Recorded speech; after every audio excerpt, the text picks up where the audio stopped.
Good evening, wonderful people, great Biafrans, wherever you are on the face of this very planet Earth. We welcome you to another exciting, explosive, expository, and revealing broadcast once again on this noble platform of Radio Biafra, transmitting live and direct to the entirety of humanity via a multitude of forms.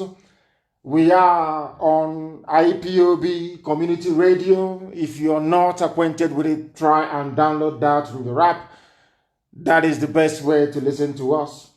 We are also live on my Facebook page at Mazi Nnamdi Kanu, the real one, not the one set up by DSS and agents of the Janjaweed Zoological Republic. We are also live on Radio Biafra, also on Facebook, Radio Biafra Live. We are on Radio Biafra. We happen to also be on Radio Biafra app. We are on Tuning. We are on Simple Radio. We are on Radio Garden. We are everywhere.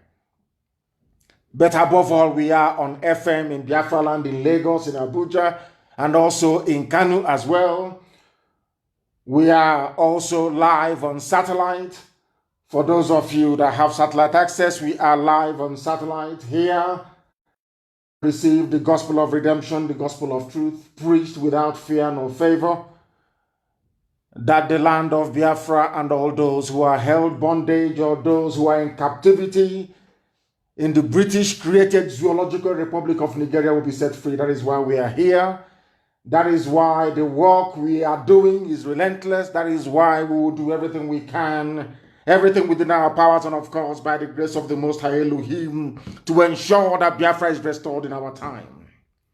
Our enemies will keep ganging up. They will keep trying all that they can to bring us down. They have failed before. They will continue to fail. Facebook is number one amongst them. We have destroyed the Zoological Republic. Facebook was not able to save them. Regardless of what they do now, they cannot be able to save the Zoological Republic. It is drowning, it is finished, and there is nothing they can do about it. I welcome each and every one of you. I say good morning, good afternoon, good evening, and good night to some of you. Because there is no other radio station like ours, no other broadcaster coming out of Africa who can boast of our reach, who can boast of our pedigree, who can boast of all the work that we are doing here, not just to free Biafra, but to free all those who are in captivity across the continent of Africa and beyond. And as I welcome you this evening, I ask you to welcome other people as well. But you must have one thing in mind. We do have a lot of enemies. Not because of anything terrible that we have done, not because that this very gospel we are preaching will not benefit some of them. It is just out of greed, envy, and jealousy. And moreover, some people would not like to see Biafra restored because that will represent hope for the whole of Africa, and they do not want it. The neo-colonialists, those of them who want to retain power, a measure of control over black people, will continue to do all they can to subdue, to subjugate, to impoverish, and to render asunder all that we are as a people. But we are here determined, very resolute. We have a never say die attitude. That is why everything we touch turns into gold. That is why we have made the tremendous strides that we have made, culminating even right now, that even the Janjaweed from the Sahel have now turned around to agree with us. That referendum is, after all, a very good thing. We always win. When I tell you we always win, because we always do eventually. When we started this very gospel, when we started this very mission, we said we wanted a referendum. Most people did not believe it. Most people thought it was far-fetched, but we have stood on that very mantra till this very day, that even those who are direct beneficiaries of the lopsided idiocy that Britain created called Nigeria are today agreeing with us. They now agree that referendum is the right way to go forward, which means we have also won that very argument. We always win. That I can assure you. My name is Nnamdi Kanu. I am the leader of the largest mass movement on the face of this earth, the indigenous people of Biafra. The Most High Elohim, a servant of the wonderful people of Biafra. We are here to restore Biafra, and I can assure you categorically and without mincing any words that Biafra shall be restored in our time, that I can assure you. And far more quickly than any of you could ever imagine. We are live and we are direct, and the whole world is bearing us witness. The time now is exactly 5 minutes past 7 p.m. in the blessed land of Biafra. And I also imagine the same number of minutes past the top of the hour, regardless of where you are, regardless of where you're domiciled. Very quickly, I am going to pray because we have a lot to cover today. I'm going to pray very, very quickly, and then after that, we shall then begin to bring you what we have in store for you. And as usual, I'm going to pray in the language of heaven. The same language that the angels surrounding Chukwukika Biama in heaven is ministering to him and praising him with. Chineke na nke pụrụ ihe niile. Chukwukika Biama onye anyị na-efewe na isi ala nye onye ọbụla naanị ya na-achị. Onye ike niile nọ n'ọbadara aka ya, Chineke na nke usu niile nke ndị agha. Onye kachasị ihe niile elu. Anyị bụ ụmụ gị onwe gị ka anyị na-akpụ isi ala nye, naanị gị ka anyị na-ekpere ekpere, naanị gị ka anyị na-akpọkụtụte ihe abalị eze ebube dị ngọzi. Anyị wee na-aja gị mma, wee na-eto gị, na-asị na onweghị onye dị ka gị, Chineke nna nke igwe. Ma lekwa ụmụ gị bụ ndị gọziri agọzi, bụ ezinụlọ IPOB n'ụwa niile, bụ ndị tụrụ ugo eze ndị eze, bụ ndị dịnyere ozi ka ha wee gbasa ozi ọma nke ga atụghị egwu mmadụ ọbụla, onye nwe m na Chineke nna nke pụrụ m ihe niile, n'ihi na ọ bụ naanị gị bụ onye kere ihe niile kere eke, mana onweghị onye kere ya. Anyị wee na-aja gị mma, wee na-eto gị, na-asị na ịbụ ọka aka, n'ihi na onweghị onye dị ka gị, Chineke nna eze ebube dị ngọzi.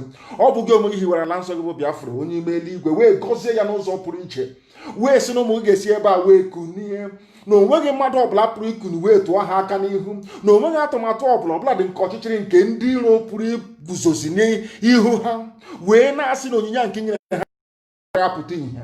Anyị wee na-aja gị mma, wee na-asị gị na mma dịrị gị, Chineke nna nke igwe, n'ihi na agbanyeghị ihe niile nke anyị onwe anyị gabigara wee ruo n'ụbọchị nke taa, eziokwu gị wee pụta ihe. Ọbụla dị ndị mgbe mbụ bụ ndị na-enupụ isi, bụ ndị si n'ụzọ agaghị aga n'ime eziokwu nke gị nwe dị anyị, ka anyị wee gbasara ụwa niile, ka ha kulitere n'ụbọchị nke taa wee na-ekwusi ike, na-asị n'ezie na ụmụ Biafra bụ ụmụ Chineke, na IPOB bụ ndị dịnyere ozi Chineke ha na-agbasa na ọ bụ ozi eziokwu. Anyị wee na-asị na uto niile bụ nke naanị gị, nsọpụrụ niile bụ nke naanị gị, jama niile bụ nke naanị anyị, anaghị efe arụsị, anaghị m akpụ isi ala wee nye arụsị.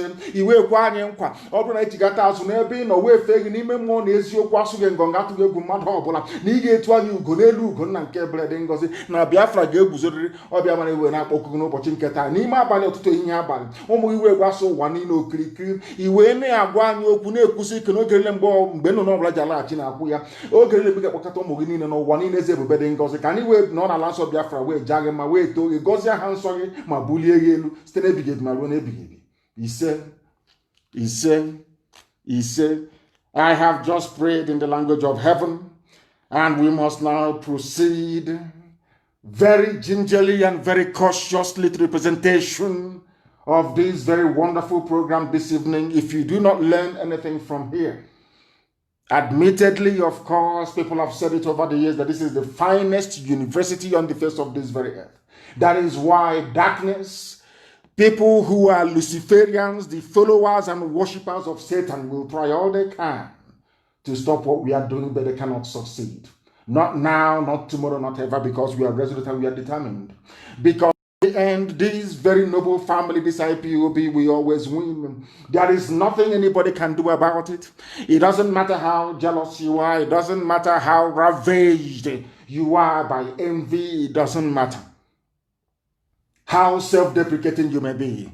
It doesn't matter how the amount of self-hate you nurse inside. This very family has been chosen by the God Almighty in heaven to do his work on the face of this very earth, and that is what we are doing.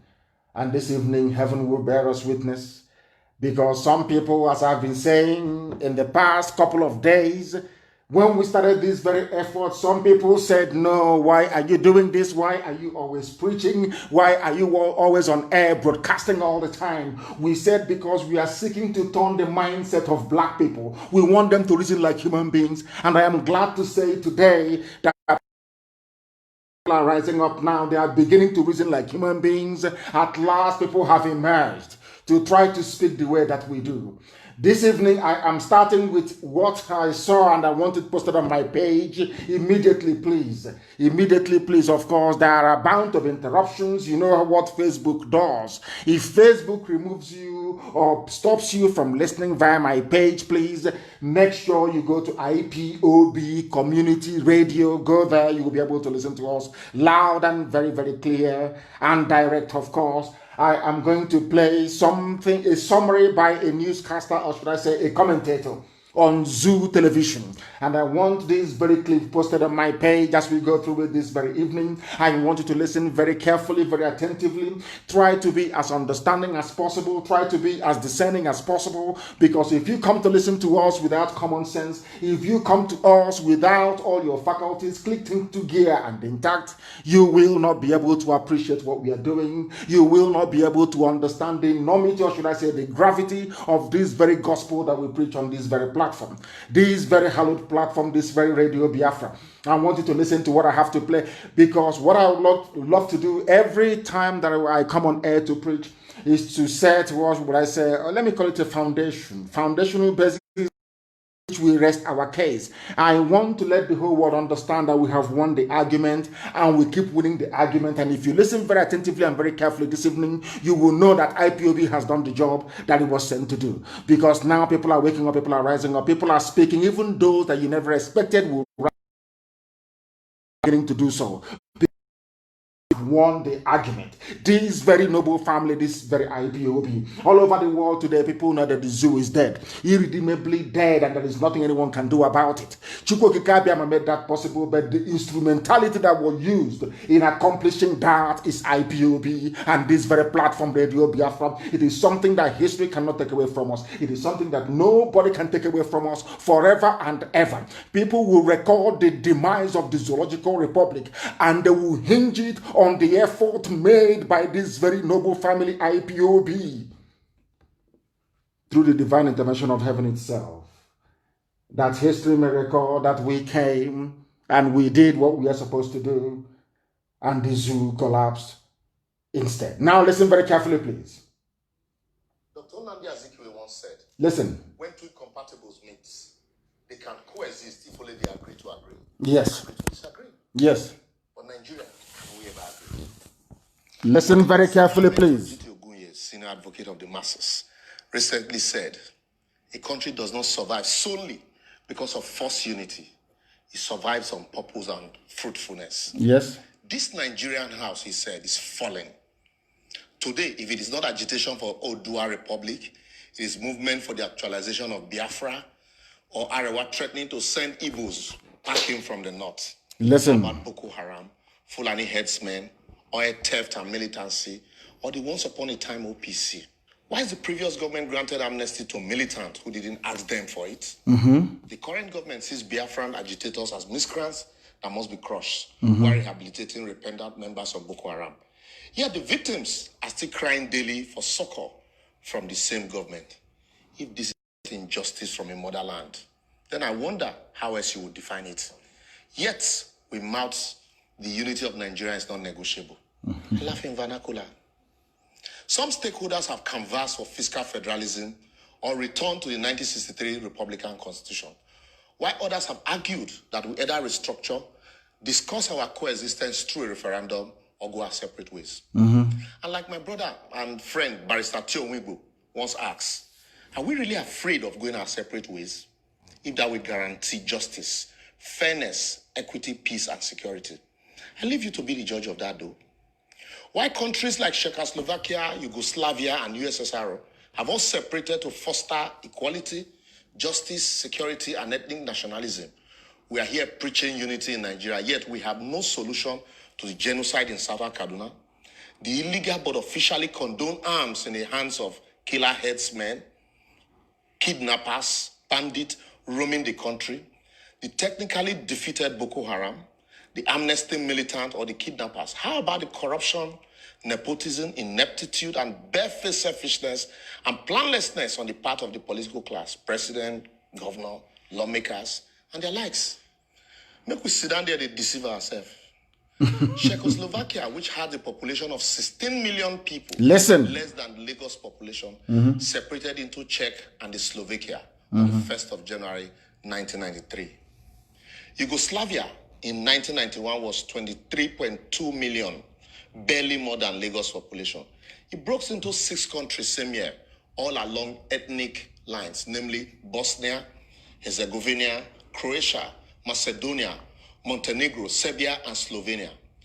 In Europe, the UK permitted regional autonomy to the Irish, the Scots, and the Welsh, while the English dominated Westminster. Switzerland has 4 ethnic groups. Each of them rotates the presidency annually through 7 cantons that constitute the federation unit. These countries, like every other, might have their problems, but they are stronger and fostering independence today. I will therefore advocate, as posited by Professor Wole Soyinka and Professor George Obiozo and a lot of other scholars, apart from those in government. Nigeria, as presently constituted, is structurally flawed and badly configured.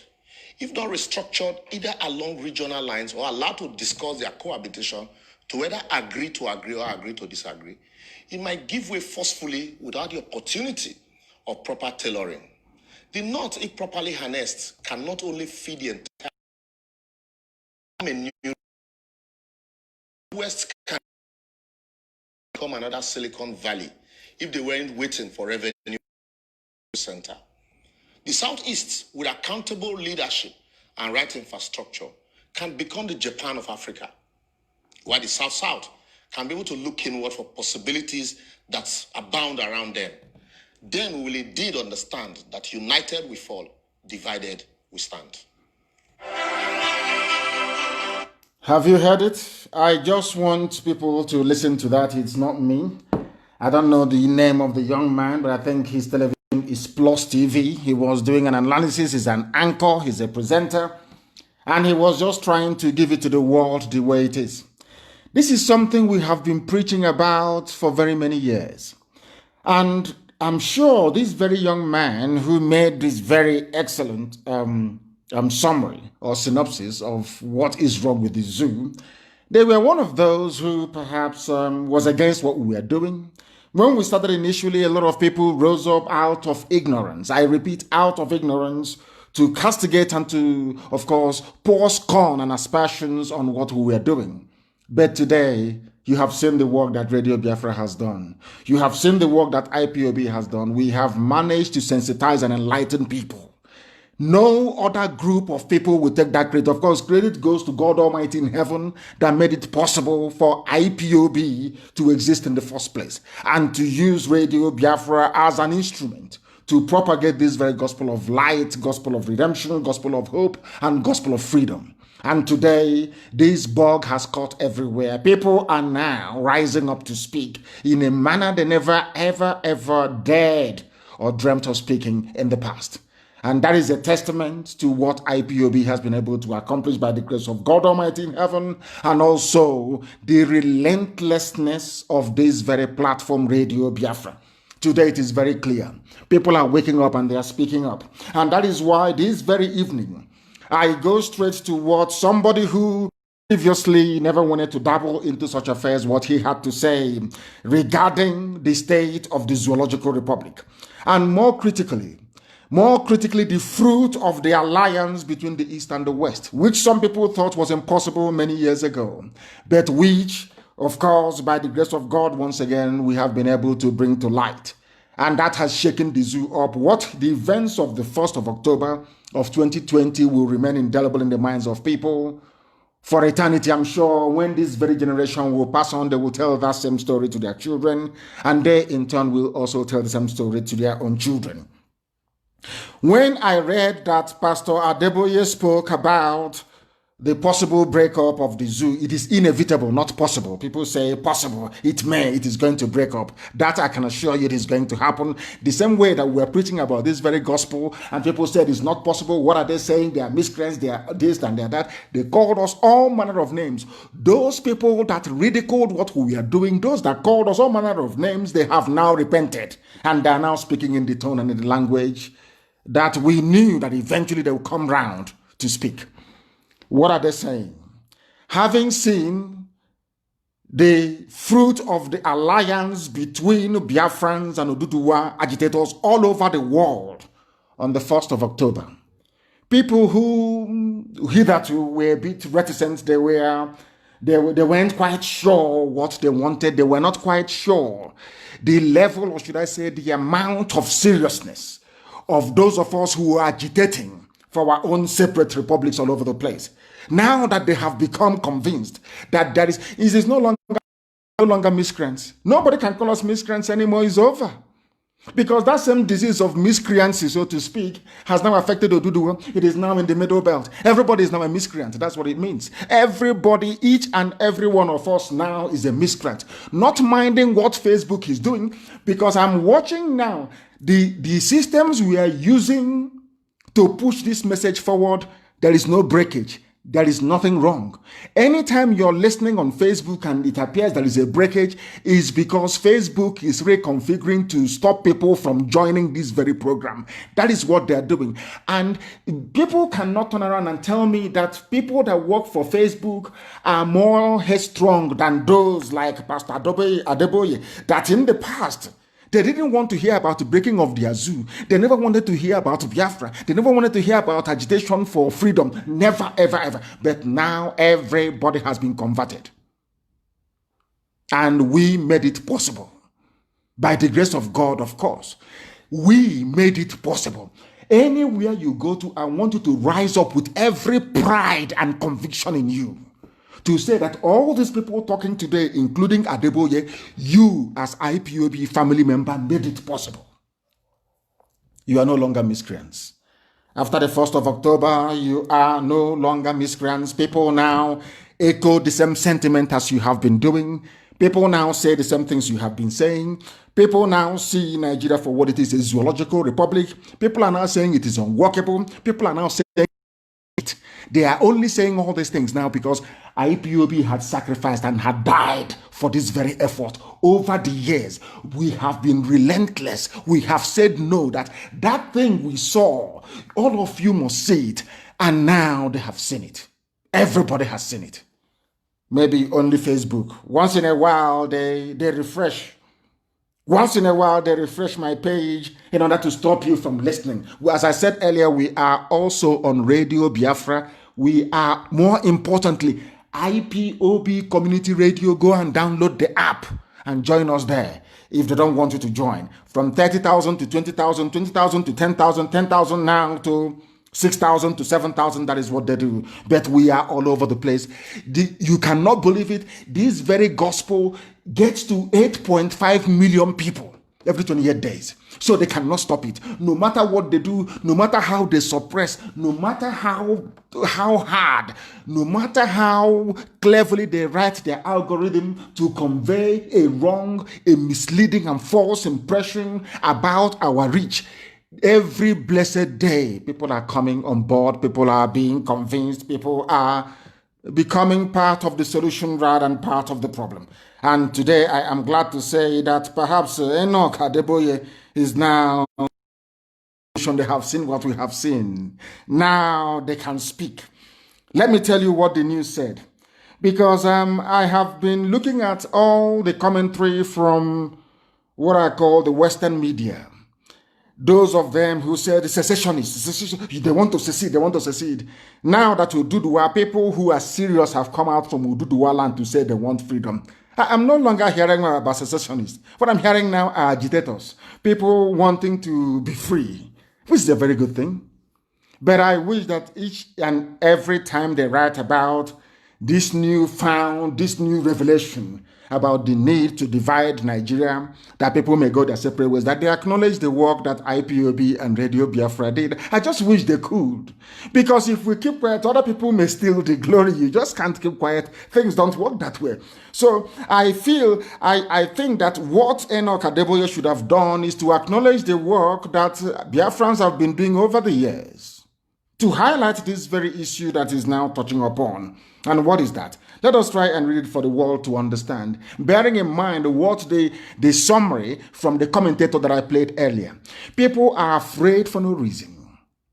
People are terrified and scared of Fulani Janjaweed for no reason. And something came to light today, which I found very, very shocking. I watched Osita Chidokal's presentation. I think it's called The Platform, Zoo at 60. They call it Nigeria at 60. And now he said something that was quite interesting. He said that all the big parastatals and ministries you have in the zoo called Nigeria, the people who are working there are children of permanent secretaries and all the people that you call the so-called elite in the zoo.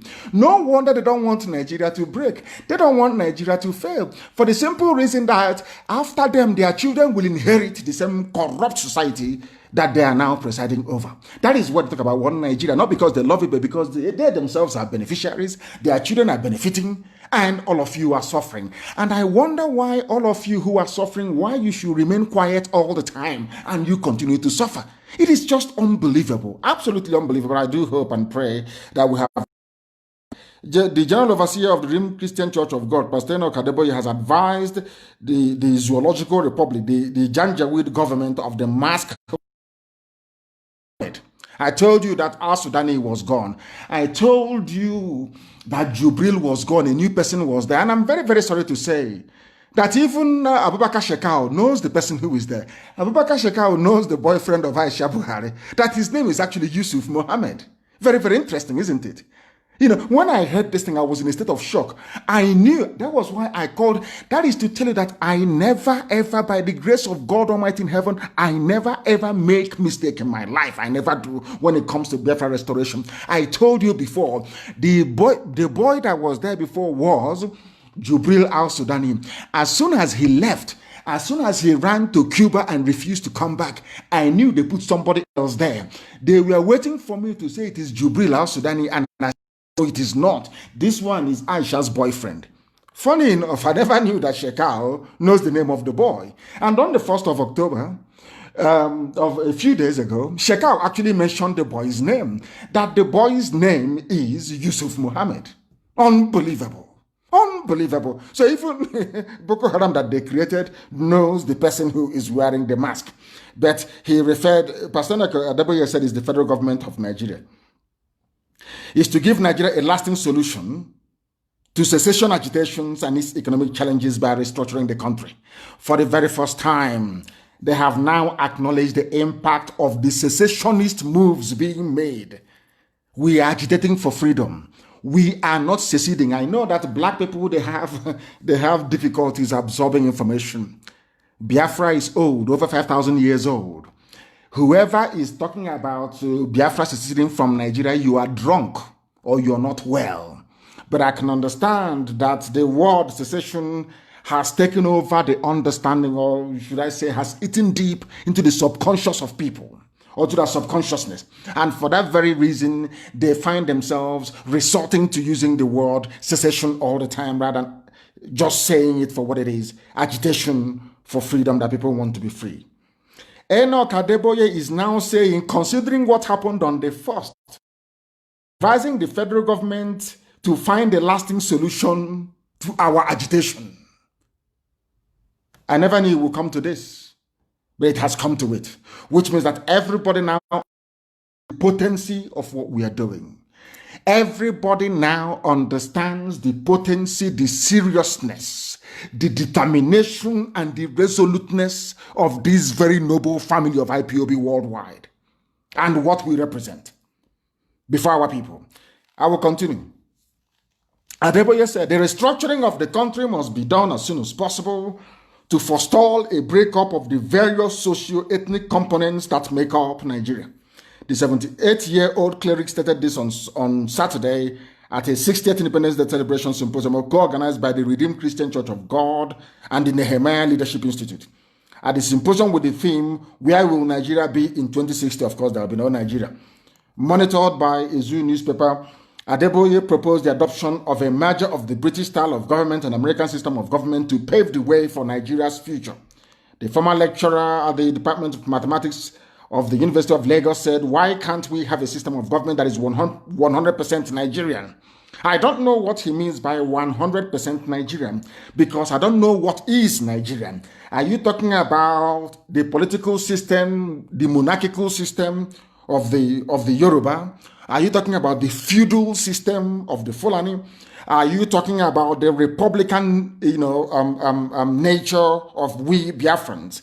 What is that Nigerian system that is so unique, that a blend of the British parliamentary system and the US presidential system can give us? This is the difficulties that I always have with people. When people want to make a point, a philosophical, because it's about philosophy, ideology, about the evolution of a society, when you want to talk about the evolution of a society, when you're proposing for the adoption of a political system that you think might suit your needs or your purposes, you must look inwards. Looking inwards doesn't mean going to Britain or going to USA. You ask yourself a simple question, and that is the starting point. There are ethnic groups there were nations before the white man came. That very system that they were running worked for them. And this is something that I want Pastor Adeboye to acknowledge this very evening. Of course, I commend him for having said the things that he said. But what is very, very critical is that if you want to create something that is uniquely Nigerian, if I can borrow your words, uniquely Nigerian, that thing must recognize the Yoruba monarchical system, where you have the Oba, the Oni, the largest, you have monarchy. In the north, what they have is a feudal system, where one Fulani person is maybe the emir doing rankadede and other people are impoverished. The Hausa people are very poor, begging on the streets. That is their own political system. Where I come from, nobody is a king. Where I come from, we are Republicans by nature. Now, what Pastor Adeboye should be saying is the fusion, the marriage of all these three different socio-political systems into one. I repeat, it is not about going to Britain to borrow, because you don't have the discipline to implement a parliamentary system of government. You also lack the discipline to implement a US presidential style of governance. What you need to do, if at all you want to create something that is uniquely Nigerian, if I can borrow his words, you must look at replicating or adopting some elements or aspects of Yoruba monarchical system, where you have the Oni of Ife or Alafin of Oyo, a kind of a monarchy. Benin has a very strong monarchy as well, the Oba of Benin.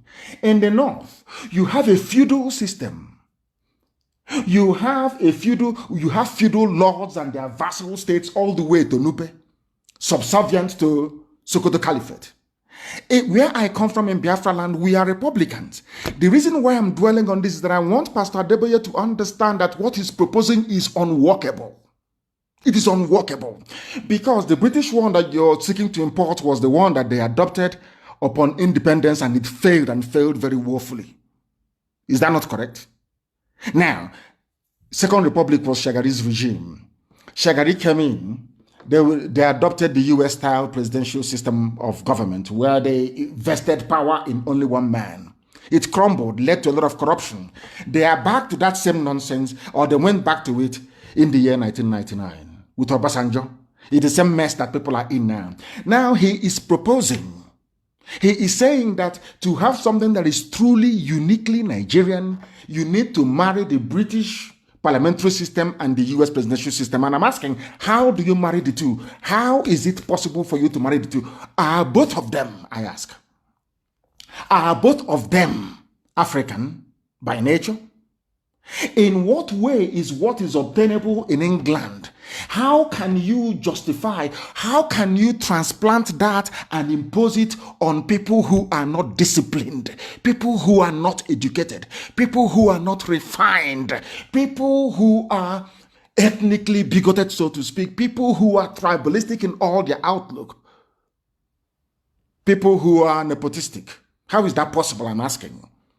If you want to create something that is uniquely African, or let me say uniquely Nigerian, that thing must take into account the monarchy of the Yoruba race, the feudal lords of the Fulani-controlled Arewa North, and of course, the republicanism of Biafrans. Now, what I want Adeboye to understand, and everybody who is listening to understand very carefully, is that nowhere in the history of the whole world has any society on this earth been able to marry these three unique systems into one. It is not possible. I repeat, you cannot have a feudal system in the north, a monarchical system in the west, and a republican system in the east, and you fuse three of them to become one. It is not possible. Now, let me also make people understand or bring to their attention on knowledge the anomaly, what I call the anomaly of the reference to Nigeria as a republican state or as a republic. Nigeria is not a republic and has never been, not from day one. Because for those of them hampering or clamoring, or should I say, this nostalgia for the U.S., presidential style of or system of government. Let me make this very clear. This is a very sensitive lecture this evening that I want people to understand and listen to very, very carefully, please. America is a republican. Some of you don't know the meaning of a republic. A republic means that all men are created equal and born equal, and all are equal before the law of man. The canon laws that you make. That's the meaning of it. All of you are equal. Now, Nigeria cannot be a republic and you have a Sultan of Sokoto. There's a traditional ruler. It cannot be a republic. Even my late father cannot, in a republic, there should be, my father's stool should not be there. In a republic, you don't have the Oni of Ife. You don't have the Alafin of Oyo. No, of course not. It is not a republic. You don't have royalty. In a republic, it is an anomaly. That is why Britain, when they look at you, they laugh at you, they know you know nothing. They say these are black people, their brains are empty. Why? Because in a republic, there is no royal highness. I don't know if I'm making any sense to people. That is why all the people that call themselves intellectuals in the zoo, those that call themselves the elite, those that say that they went to school, that they're professors, when I say the things I say, they say I insult them. I'm not insulting you, but I just want you to understand that you are not intelligent enough to understand even what you want or what you need. Our dear pastor Adeboye is saying that he wants a marriage of Britain and USA, and if you marry these two together, you may get something uniquely Nigerian. I don't know where he's coming from, and I don't know if in the fusion of these two systems that he's talking about, it is taking into account the feudal mindset of the Fulani North. They run a feudal state. They run a feudal state. If you don't know the meaning of feudalism, go. Somebody check the definition of feudalism and put it on my page, please, that the world can see. In fact, put feudalism, you put monarchy and monarchical system, that is what I mean. In fact, what obtains in the West, in Oduduwa at the moment, is not even absolute monarchy, so to speak. I think let us say it is something that maybe you had in Italy during the medieval period, where you had the Medicis, you have all these families and all over the place, controlling city-states. But they are crowned heads. Do you understand? In the north, you have a feudal system. And then in the east, you have republicanism. How can you match those three together? If you ask me to go to the north and bow down before the Sultan of Sokoto, if you present me in front of the Sultan of Sokoto and I shake his hand, everybody will complain he lacks respect. But that is the way the people are. That is how we are. We are republicans. We believe that all men were created equal. But some people believe that not all men are created equal. And you have those people in a place called the Republic. How can you say Republic, the Federal Republic of Nigeria, when in that Federal Republic of Nigeria you have royal fathers? I don't understand it. These are the anomalies that I want the likes of Pastor Adeboye to be able to have in mind, to understand that Nigeria is unworkable. Nigeria can never be together because these systems, nobody, unless you go to war to conquer and to subdue people, nobody in the history of mankind has been able to reconcile three different systems into one. It's not done anywhere. Britain managed to do it, and they did it with conquest. Britain colonized and managed to use conquest, that colonial conquest that they accomplished, to fuse together into one. Now you understand it. So when our dear pastor is talking about something that is 100% Nigerian, that thing cannot be British, and it cannot be American either. And as I'm saying this, this is the very first time I'm actually observing what Facebook is doing. Sometimes I look at what we are, now I can see. Every time it refreshes, every time Facebook will refresh it, and if they refresh it, they press down the numbers. If they refresh it, they press down the numbers. I have never seen this before. This is the only time I'm actually watching this very broadcast like any other person is doing on one of the monitors that we have here in front of us. That is what they do. It got to 7,000, they refreshed it, it went back to 6 point, and that is what they're doing. But does that bother us? Of course it doesn't bother us. We continue to preach our gospel as we have been mandated to do. Therefore, Pastor Adeboye said, can't we have a combination of both to see whether it could help us? He is not sure. He's saying another experiment to see whether it will help us. And we are saying, dear pastor, it is not going to help us because Britain is not Africa. It is not going to help us because the United States of America is not Africa. If you're planning to create something that is uniquely African, you go back to the way you were before the white man came. That should be the basic starting point of everything. This is what I call, of course, he has the best of intentions. He is trying to stop the agitation from overwhelming everybody. And I can assure all these pastors that when we go our separate ways, Ududuwa on their own and Biafra on their own, people will still come to your churches. Please don't panic. Don't think because of this agitation that once Biafra is on its own, you won't have Biafrans going to your church and paying tithe and sowing seed and all the rest of it. They will still be doing it because we are black people. That is how we are wired. That is how our brain is. We are predisposed to superstition. As long as we have people who are superstitious, don't worry, sir. You will get your tithe. You will get your seed. You will get your everything you need. Your offering. You will be getting it. Don't worry about it. But we are going our separate ways. We must go our separate ways. Then should we sit down and have the need to be one people together, then people can sit down and negotiate terms of a union. They can now join a union. For anybody to try to sustain this charade that the white man built, you are causing more harm than good. That is something you must understand. People should not panic and look at their own parochial interest or think, oh, I'm going to lose out, as most of them are now doing. Oh, if I lose out, my children can no longer be leaders of Nigeria and rule people the way that I ruled them. That is what some of them are saying. They want Nigeria to be sustained, that their fraud may continue, and we're saying no to that. It is not possible. Absolutely impossible. So I want our dear Pastor Adeboye to please try and go back and advise this zoological republic, the Fulani Janjaweed government in Abuja, to let them understand one clear, simple fact. Nigeria is unsalvageable. British parliamentary system is un-African. US system, presidential system is un-African. When America wanted to build a society, they never copied France. They didn't copy the UK. They didn't copy anybody. They went to build something very, very unique to their taste. The same thing we should be doing. And if you go to look for those things that are very unique to us, you will come to see that the way the political system is structured in Yoruba land before the coming of the white man is not how it is in Biafra land. They're two different, diametrically different systems. We are Republicans.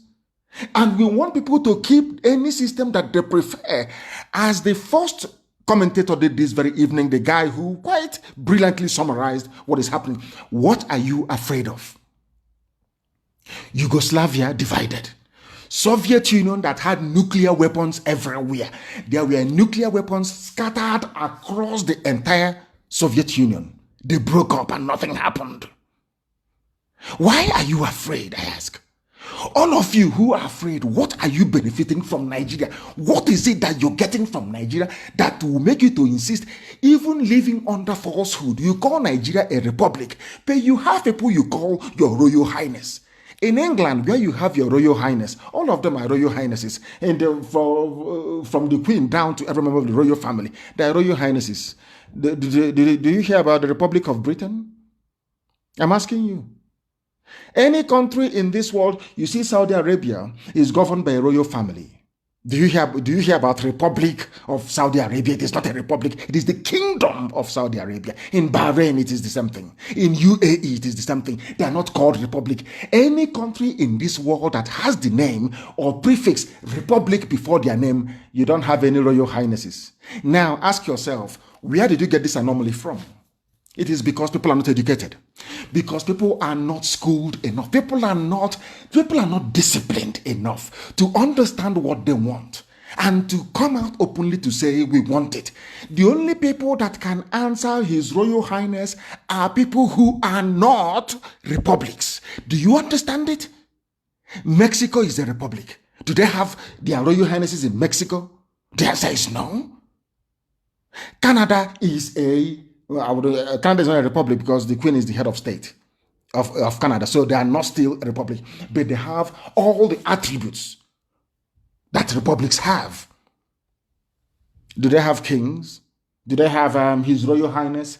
People that dress like the mayor of London. Empty, vacuous criminals everywhere. Answering to their Royal Highnesses. It doesn't happen there. Anywhere you have the word republic, they don't have kings. They don't have Eze. Not even Eze in Sabongeri in Kanu. No. Why are you answering a republic if you're not a republic? Somebody should please answer me. These are the things that people don't know about black people. I go back to black people because that is the problem. Everything is half-baked. They don't understand the mess they are in. When I was very small, my cousin, in those days, and all those adages and proverbs, and she taught me. I was very, very small. Like I wouldn't forget. I think I was about 5 years old or thereabout. And one day we were lying down, we were outside in the evening, and she said, "I will never forget." And she said she was teaching me idioms and proverbs and all the rest of it. And she said, "Half education is dangerous." I never knew what it meant. She was reading from a book and I was memorizing. As she was saying it, I was memorizing them. Half education is dangerous and all the rest of them. I was, cramming all these things.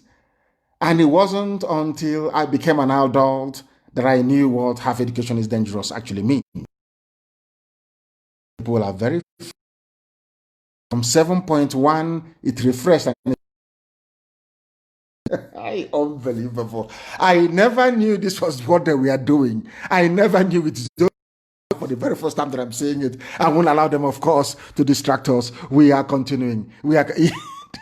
God in heaven. It's gone down to 6.5. Unbelievable. This book of this zoological republic. We must continue. Is dangerous. People in Africa only have so-called nation, a republic, when within that republic you have His Royal Highness, Her Royal Highness, their eminence in a republic. How is that possible, I ask? Because even those of them they call their founding fathers or their crowning fathers, they don't know the meaning of the word republic. They have no idea what it means. So when the world is looking at you, please bring your president, bring that mask wearer, bring him up, let him speak. They are looking at you. They'll say, but I thought they said they're a republic. Live video interrupted. They've gone to 6.1. Unbelievable. Unbelievable. Facebook. God in heaven. These guys are something else. These people are something else, I'm telling you.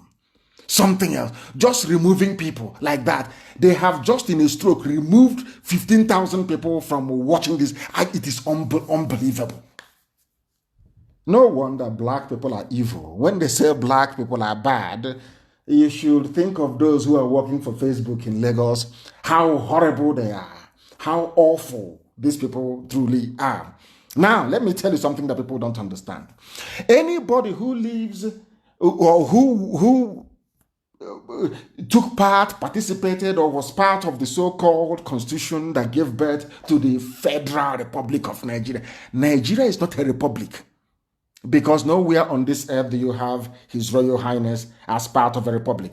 And I will go from one acclaimed man of God to another man of God as well, a man that I respect immensely, Archbishop Kuka, or should I say Bishop Coker of Sokoto Diocese. He wrote, I think it was an audio which was captured by a Zoo newspaper, Kuka to Buhari, that is the mask wearer, Kuka to Buhari, Nigeria literally pool of blood, reset the clock before it's too late. The same thing that Adeboye is saying, that they're telling him. And I wonder why is it that in the zoo, people have this attitude of always begging for something? Please amend the constitution. Oh, please, can you build road for us? Oh, please, can you pay our bursaries? Please, can you pay our salary? Please, can you pay our pension? Everything is please. Please, we are begging you. I'm talking to you. Why is that the case? You are in a republic where power belongs to the people. You don't need to actually beg anybody. If you understand the meaning of republic, you don't need to beg anybody. You need to demand for the things that you want. That's the meaning of republic. If you don't know, it means power belongs to the people. Now, I am asking, why all this culture of begging? You're always begging. Adeboye was begging a so-called Buhari, who is Aisha's boyfriend, Yusuf Mohammed. Everybody is begging everybody. Why do you need to beg him? Why do you need to beg Fulani Janjaweed in Asorok? Why are people foolish in Africa? I don't understand it. Why are you begging them? You can force them to do something. The same way we have compelled them to do something is how all of you must key in or tune into what we are doing to force them, because the power actually belongs to you, if at all you know the meaning of the word republic, if at all you know the meaning of it, because most people don't know the meaning of it, and we are here to let you understand what it means. Now listen, the Catholic Bishop of Sokoto Diocese, Matthew Hassan Koka, has advised Muhammad, that's Yusuf Muhammad, that's the boy's name. Aisha Buhari's boyfriend is Yusuf Muhammad, that's his name. I told you before, that is the boy's name, Yusuf Muhammad. Has advised President Muhammad Buhari to look inwards into Nigeria's problem and find a lasting solution to it. But there is no Buhari. I want to let Bishop Coker to know this, and I want everybody to understand this. If you're in doubt, go to my page. Somebody, it's not my video, I didn't compile it, I've forgotten the name of the person who actually did it. I need to give him credit for it. I posted a video earlier today that Facebook, in their infinite wisdom, tried to suppress as much as possible. Of course, they failed, as they will always fail. In that very video, you can see the old. And to make matters worse, the idiot was wearing a mask, or in fact he pulled it down and he was talking, and you can see his the floppy ear, how it was bent. On this earth, there is no other human being on this earth wearing a face mask with the pomo ear, the ear kanda, you know, kanda that we eat, that has no, it doesn't have any nutrition. In fact, it will give you cancer, because they tend to prepare it with car tire, isn't it? They burn rubber. You know, kanda. Somebody, I don't know what is pomo in English or kanda. Somebody should please tell our white friends what kanda or pomo means. I don't know what it means. Somebody should tell them in English language what it means. If you look at the ear of the man, I am talking to Hassan Koka. I'm talking to Bishop Koka, please. Go to my page. You will see the ear of the man. Look at, he took a picture with Jonathan where they were deceiving themselves. Look at his ear. Look at his ear, because Jonathan asked them, why do you bring this man to me? Of course, they'll be shocked how I know this. They said, oh, he's very sick. You know, we need to put up a front. You know, everywhere in the whole world, people have body doubles. And Buhari is very sick. So once in a while, we'll bring out this one to come and greet people. Oh, do you want him to come out and the nation will be disgraced? That was the reason why they are saying, or now they are muting, are saying they can bring Jonathan back. Do you understand? Because Jonathan has seen that Aisha's boyfriend, Yusuf Mohammed, is not Buhari. You can see his ear. Now ask yourself, how Jonathan, his ear is not bent. How come Jonathan, they are wearing the same face mask, but Jonathan's ear is standing up, but the ear of this impostor, because it's silicone ear, it is artificial ear, you can see it bending down. Why do people insist on referring to Yusuf Muhammad, Aisha Buhari's boyfriend, as Buhari? I don't understand this, and these are men of God. Bishop Coker is a man of God, a man that I respect immensely. I'm asking him, are you telling me that the God you worship, the Jesus Christ that you kneel down to call upon every day, the same Jesus Christ that went to the temple and drove away money changers, the same Jesus that preached the truth, you claim you're following Jesus Christ and you're referring to that thing in Asarok as Buhari? That's a man of God. You claim you're a man of God. You people call yours, in fact, including Pastor Deboye, you people claim you worship God Almighty, the God of Israel. A God of valor, a God of truth, a God that doesn't condone liars and lies. And you come out and you say that that thing with the ear that is bent, the ear, but more ear is Buhari. I challenge both Adeboye and Bishop Coker. I challenge any of them to stand up with the Holy Bible and say that that man in Asorok is Buhari. I challenge them. I challenge anybody. I challenge any imam. Not the idiot now got somebody like an imbecile. I challenge anybody to pick up the proper Quran and to swear and to say that the man in Asorok. I want an imam to do that, to say this man in Asorok is Buhari. I want any preacher of any persuasion to stand up with the Holy Bible before his or her congregation to say that the man in Asorok is Buhari. His name is Yusuf Muhammad. He is Aisha Buhari's boyfriend. You can see his ear. Unless you are blind, or unless you're blind and you're stupid and you're hopeless and you're a baboon, you're a monkey, you are an idiot, only then can you look at a man with the ear that is floppy like Pomo and you say that that person is Buhari. You must be insane. You are a mad person. I challenge any of them, any of their preachers, pick up the Holy Bible and say that the man in Asorok is Buhari. Why am I saying this? Because all of you know where the solution lies. Everybody is suffering. Everybody is in pain. There is problem everywhere. Insecurity, death, mayhem everywhere. I ask you, all of you, you know the solution to the problem. It is very, very simple. Rather than beg, oh, please, can you restructure the constitution? Can you restructure the flag? Can you restructure Abuja to make it look like Kafanchan? Can you restructure Kafanchan to make it look like Akure? All these idiotic debates that people are having, all of you are wasting your time. You are behaving as if you don't have any brain. That is a very simple solution. Simple solution is, if they are serious, if these pastors are serious, all you need to do is to say to Asorok, if you don't restructure, or I wouldn't call it restructuring, if you don't start the process of setting the people free within 4 months, we will come out and announce that the man who is there is Aisha's boyfriend and not Buhari. We will challenge you to come out and to prove that that man is Buhari. Believe you me, 48 hours, everything will change. 48 hours is also... I said 48 hours, everything will change. If these pastors can be truthful to the word of God, to the Bible that they're holding, if the imams can be truthful to the Quran that they're handling, if people can stop being afraid and come out and say the truth and to say, if you don't restructure, those who claim they want restructuring, if you don't do what we're asking you to do, we the people, if you don't do it, we will ask you to bring this man in the public to address us live, to tell us he's Buhari. Believe all this Boko Haram will stop. Janja, all these Fulani bandits, they will all go silent. But what worries me is that all of these people, including the pastors, including the imams, they know the truth, but they don't want to go for the jugular because they are benefiting something from Nigeria. They must be getting something from Nigeria because there is a nuclear option. Since the Fulanis don't want to reason, since they don't want to listen, there is a nuclear option. The nuclear option is, if you don't do what we are asking you to do, we will question the identity of whoever is in Asorok that you're claiming is Buhari. We will question his identity in public.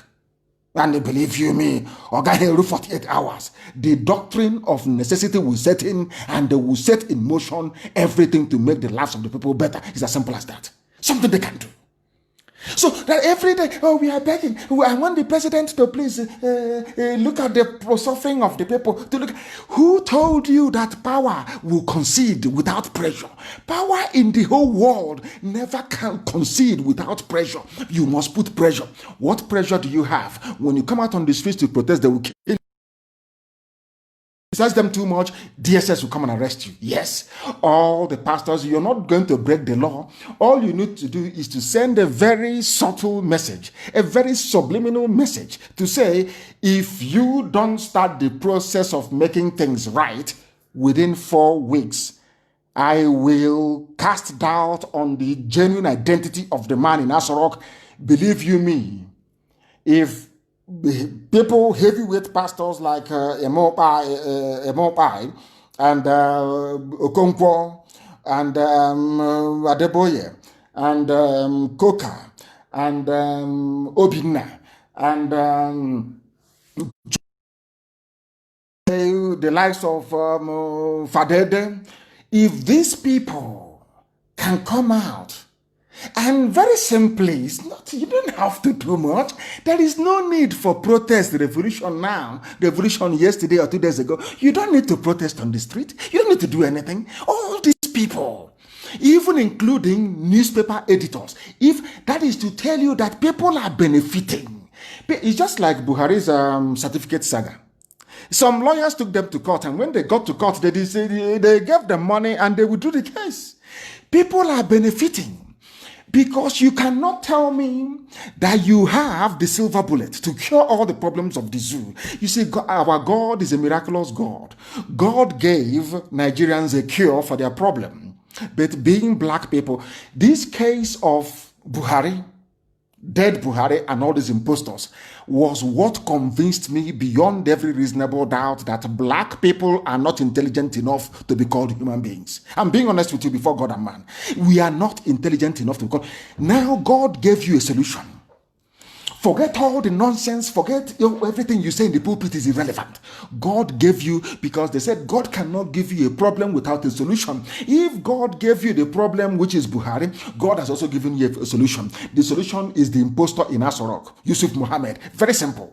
What's it going to cost you? Nothing. I want people to rise up tomorrow and to say to Asorok, if you don't restructure, those who want restructuring, we are going for our freedom outright. If you, those of you in the mainstream who are afraid of the truth that you want to restructure, say to them, let the likes of Ohaneze, Pandev, and Afeni Fele rise up and say, if you do not give us restructuring within 4 weeks, if they're afraid, they can go on exile to do it, if they're afraid. Say within 4 weeks, don't give it to us. We will publicly call into question the identity of the man you claim is Buhari, the one with the pomo ear. I'm telling 48 hours. You hear National Assembly will sit on emergency to do everything that you want. It's simple common sense. But you cannot do it in this UG. 2 minutes past 8 p.m. in the land of Biafra, and 2 minutes past the top of the hour wherever you are. We brought you people here where you are now. IPOB, through Radio Biafra, brought you where you are now. This level of consciousness now that people have all over the place, people can now understand they have a problem. Every blessed day, I am saying to Coca, instead of begging, before it is too late, Adeboye is begging, please try and change. It's simple, don't beg. You don't have to beg, because power belongs to the people. You claim you're in a republic, unless you're not in a republic. All you need to do, I'm not asking you to do anything extraordinary. You can write them a secret letter by say, listen to me carefully. This is something that, you know where we come from, we say we go be. People don't know the meaning of it. They don't know the meaning of it. Yes, the crowd or public is strength. Yes. Now let me put it to you this way. If people want to see a change this week that we are in the zoo called Nigeria, if you want to see a change, let Adeboye not say it alone. I don't want maybe Obinna or Coca to say it alone or an icon. No. All of you must come out and issue the statement at the same time.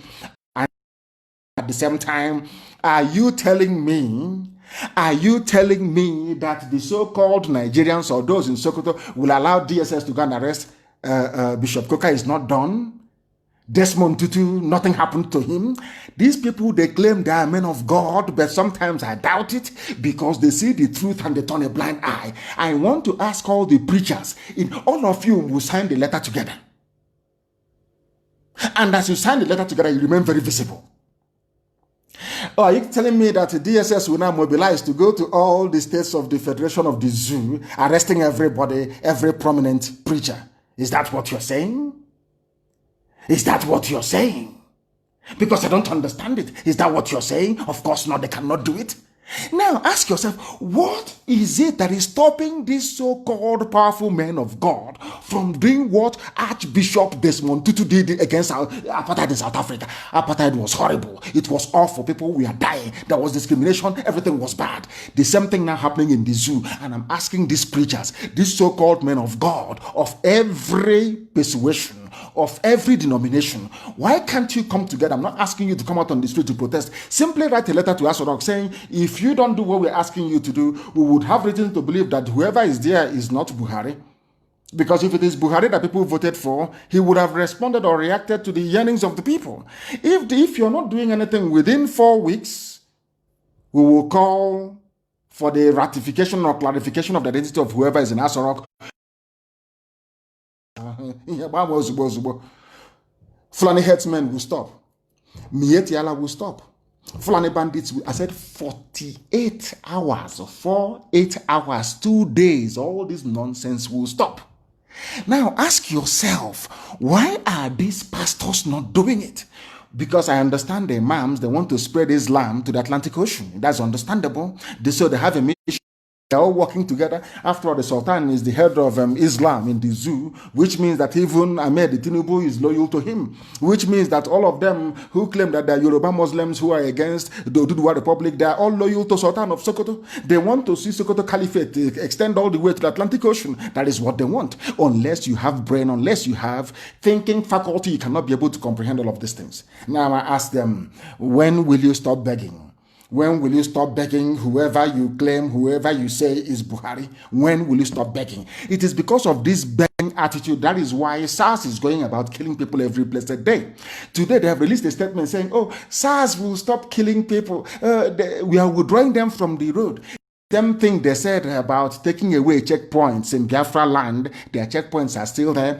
How many times have they withdrawn SARS before? But you people, you can't reason. Why have they decided to withdraw SARS? Because of the riot, or should I say the reaction of the youths in Ughelli in Delta State. I said power concedes nothing. They killed somebody. If you had allowed them to get away with it, the IG of police wouldn't have issued the statement saying they are now withdrawing SARS from roads and all that nonsense, because people got angry and they rose up. If you don't want to learn anything in life, learn something from it.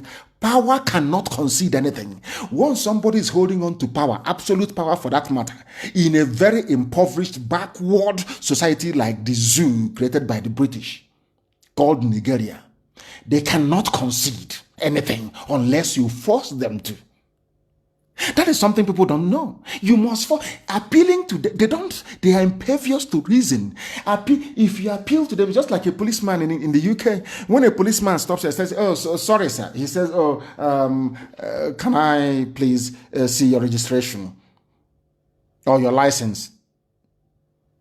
And you say, sorry, sir. Once you say sorry, you're finished. He'll ask you to park very well.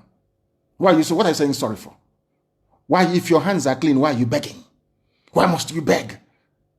You present your driver's license and you say, I don't have it here, and then they give you a producer. Or they can check on the system to see if they have it at DVLA. In Swansea, that's all. Why are you begging? If you beg, you're even in greater trouble. Why are you begging people that you claim you gave power to? You claim they're in Asorok because of you. Why are you begging them? I ask.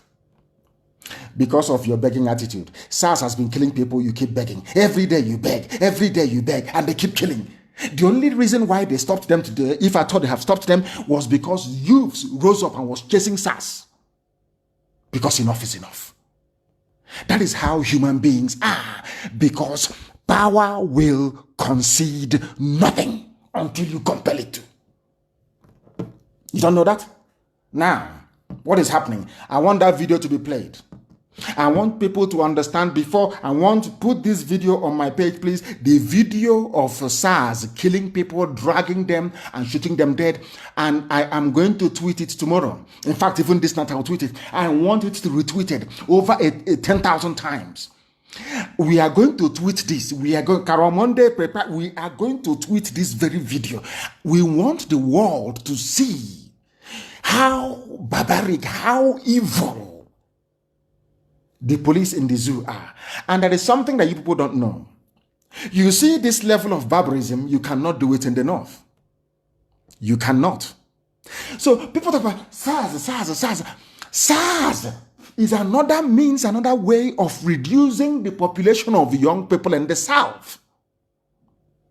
This is something people don't understand. Fulani came with a multifaceted agenda.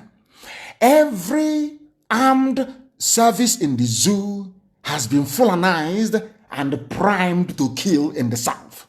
That is something some of you don't understand. The army is busy killing, burning villages in Andoni.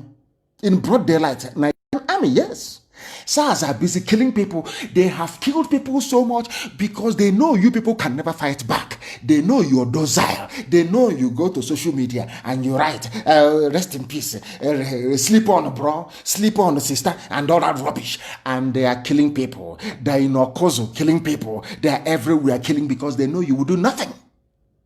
Then you will do anything. Because their apologies are everywhere. If you try to rise up to do what is right, you will see one of is the integrity of Nigeria.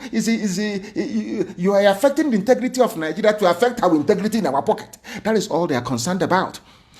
Tell me how many times, I ask everybody now, tell me how many times SARS have gone to Kanu, to Katsina, to Sokoto, to Medugri, to kill people. How many times they said our community radio has stopped? They said it has stopped. I don't know. Everything is fine here. Everything is fine. It's streaming okay. Please make sure that you have enough data, please. I'm getting information. People said, I need confirmation, please. It is working. I can see it here. Our systems are go. Not when your credit run out. You say you're not getting IPOB community radio. Please go and reboot your phone. Please. Go and reboot it. Very, very important, please. Go and reboot your phone, please. It's working. Don't mind what Facebook. I've been seeing what Facebook has been doing. After a while, they refresh. To keep pushing the numbers down because a lot of people are joining us. And that's what they're supposed to do. That is what they're doing because they're working for the zoo. We are live and we are direct. And I want to ask you once again, can you name one person shot dead by SARS in Sokoto? Name one person shot dead by SARS in Kebbi State. Name one person was shot dead by SARS in Yobe State. Name one student, a bright student that was killed by SARS in Katsina. Can you name somebody killed by SARS in Kanu State? That tells you all you need to know. But you see, our people in the South are very foolish. Very, very foolish. You know, they love all this political correctness, all this garbage, all this nonsense, one Nigeria this, one Nigeria that, as if they are fools. The person you're doing one Nigeria with is colonizing you, conquering you, raping your mothers, abducting your daughters, ethnically cleansing you every blessed day. And you're joining him to shout what Nigeria because you're foolish. And I keep asking, tell me where SARS has killed anybody in the north. But SARS is an instrument of destruction to kill young people in the south. Yet some of you don't know this. All the evidence are there. It is glaring. It is glaring. It is there for all to see. But you can't comprehend it. The video is very, very harrowing. SARS only operates in the south. And this is a place where you want people to remain in one country, where you want to amend, where you want to fix. And I want to ask all of you saying, let's fix Nigeria. What do you stand to gain from it? A country where the army is busy in the south killing innocent people, the police are busy killing innocent people, they formed a special unit, SARS, killing people. Have you not heard that ordinary civil defense was also killing people? Why don't you people reason? These UG black people. What is wrong with you? Why can't you reason very well? I keep asking you, why is it if SARS is federal anti-robbery squad, why are you telling me there is no robbery?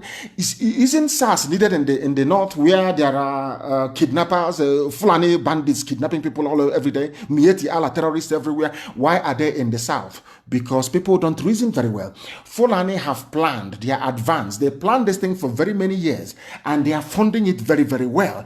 They have weaponized every instrument of state and designed it to deliver one singular agenda, which is Fulani domination, Fulani conquest. The sooner some of you idiotically remember this, the better for all of you.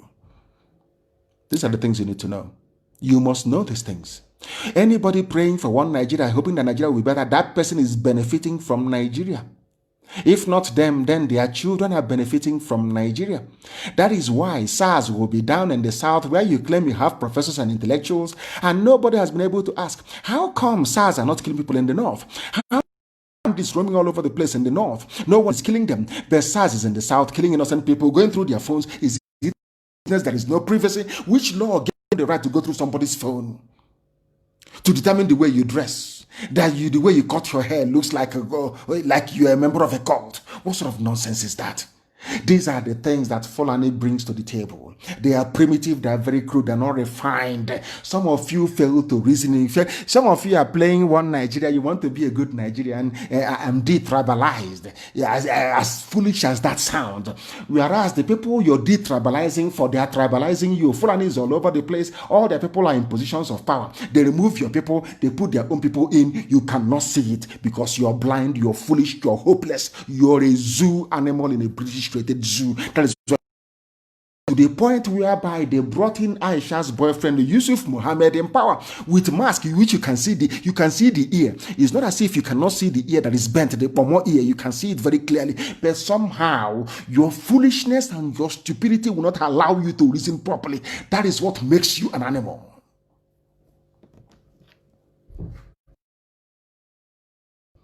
Because you're not sensible, you're not reasonable.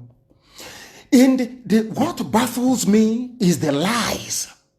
The way they lie. As one idiot that looks like Oshomole. One idiot looks like Oshomole was talking rubbish that I plan to kill one almost dead walrus that cannot breathe properly. Like an idiot. The way they lie. The thing about Nigeria is lies. A Nigerian is an accomplished liar. A liar. They know how to fabricate. They know how to lie. Everything I say is verifiable. That is the reason why this day, everybody, desensitization, the level of consciousness now attained not just in the zoo across West Africa is down to Radio Biafra, because people listen to what we say, they go and do their research, they find out it is the truth.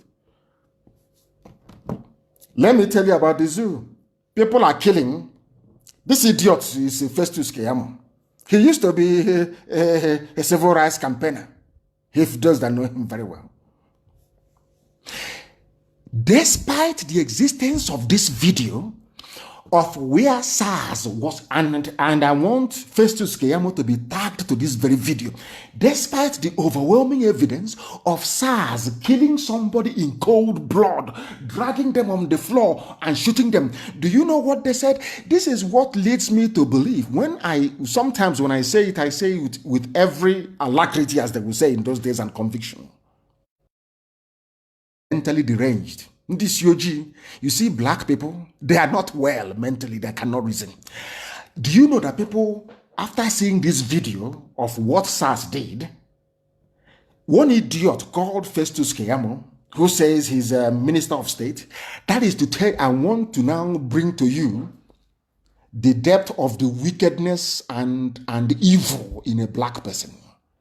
Why I believe very strongly that Lucifer could be a black man, as they've been painting him to be, and I'll tell you why. This man is a senior advocate. He is supposed to be a man of law. He knows the law. He used to be a human rights campaigner. But because of what he's getting, because of the money he's getting from the government, and because the family is having fun, after seeing this video that is now on my page, I believe, do you know what he said? The victim that was shot in the head, we saw it being shot in the head, is alive. He was not shot, but he fell out of police vehicle, Festus Keyamo, according to Vanguard newspaper. I want the world to understand that this type of thing can only happen in a black country, and I want the world to know that when they say that black people are evil, this is the personification of evil. When people lie, is a way you lie. Believe you me, you know that that person must have descended from the line of Lucifer. This is a type of lie that should end somebody hanging. I'm telling you, this person should be tried and hanged for telling lies. The video is there. You can see the man being shot in the head. Somebody who claims he's a minister came out and issued a statement. This idiot's name is Festus Keyamo, Minister of State, Labor and Employment. He claimed that the incident being seen, that we can see with our two korokoro eyes, two naked eyes, we can see the video. He is now saying that the man fell from the back of a police van. In this video or in another one? I am telling you, I know that black people are evil, but this level, this depth of wickedness and telling lies is unprecedented. Kayamo, he said, he contacted the victim's brother and the State Commissioner of Police to confirm the incident, emphatically opined that those officers involved in the incident are not SARS.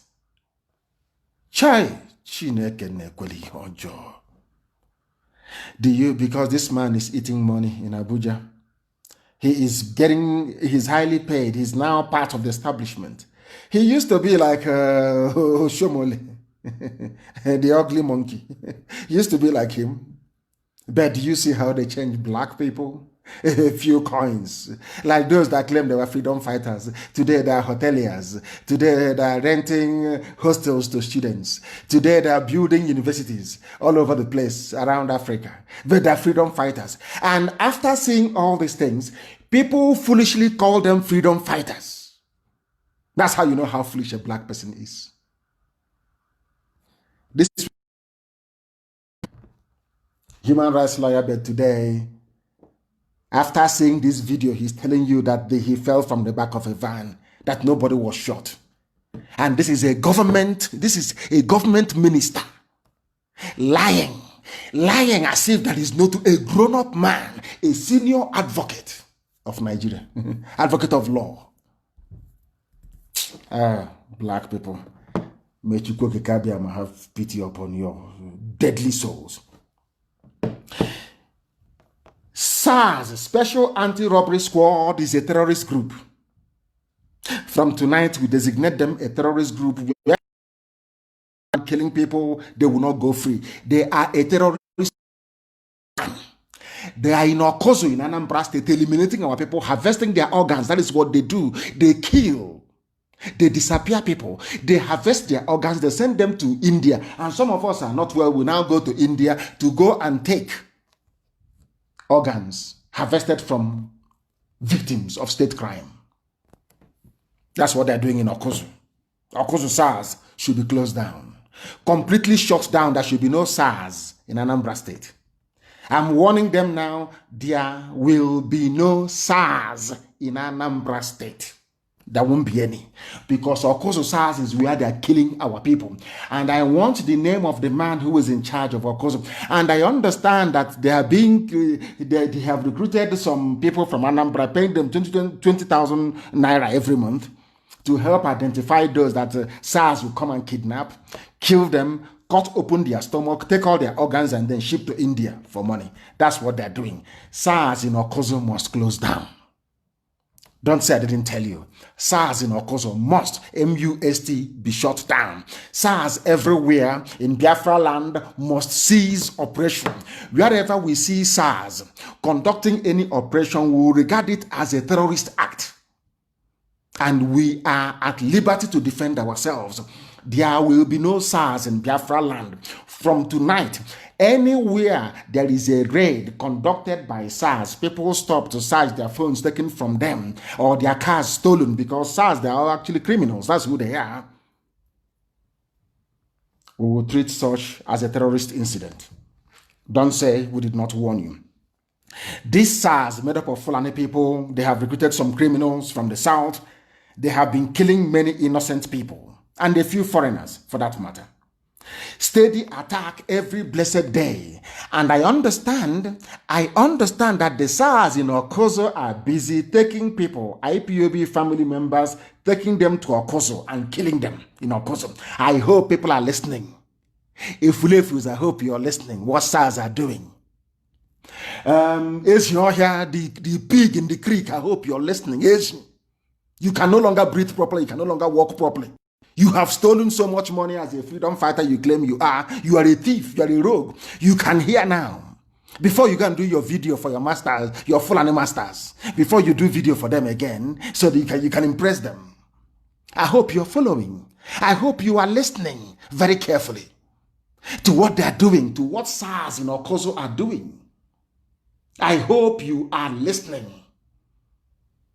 Hey, these people are attacking our system tonight. We are finishing them and they are attacking our system. I can see it from here. The lines are now, the color is now orange. It's no longer green. It's gone green again. It was orange a while ago. They're attacking us. But of course, they're wasting their time. We are more than formidable. We are more than formidable. We are exceptional. And they must understand it. We are exceptional. And they must understand it. We want to make it difficult for them, very, very difficult for them, so that they cannot be able to attack our systems. I have seen where some of the reason why they are attacking our systems. I have seen it, and we are going to make it very, very hard for them to do so. In a few seconds, they cannot be able to do so anymore. We have fixed it. They can't attack it. Facebook can do whatever they like because it is their platform, but trying to attack our systems, of course, they have failed. They have failed very woefully. It is trying to reconnect. Our systems are trying to reconnect. It is going through what it calls a transition. So there will be a disruption on FM. There will be a disruption on the app. But I can assure you that very, very shortly, we shall be live once again on those platforms, and they will not be able to tamper with it again. They will not be able to tamper with it again. It is coming back on stream right now. And I believe that it is come back. I believe it is back now.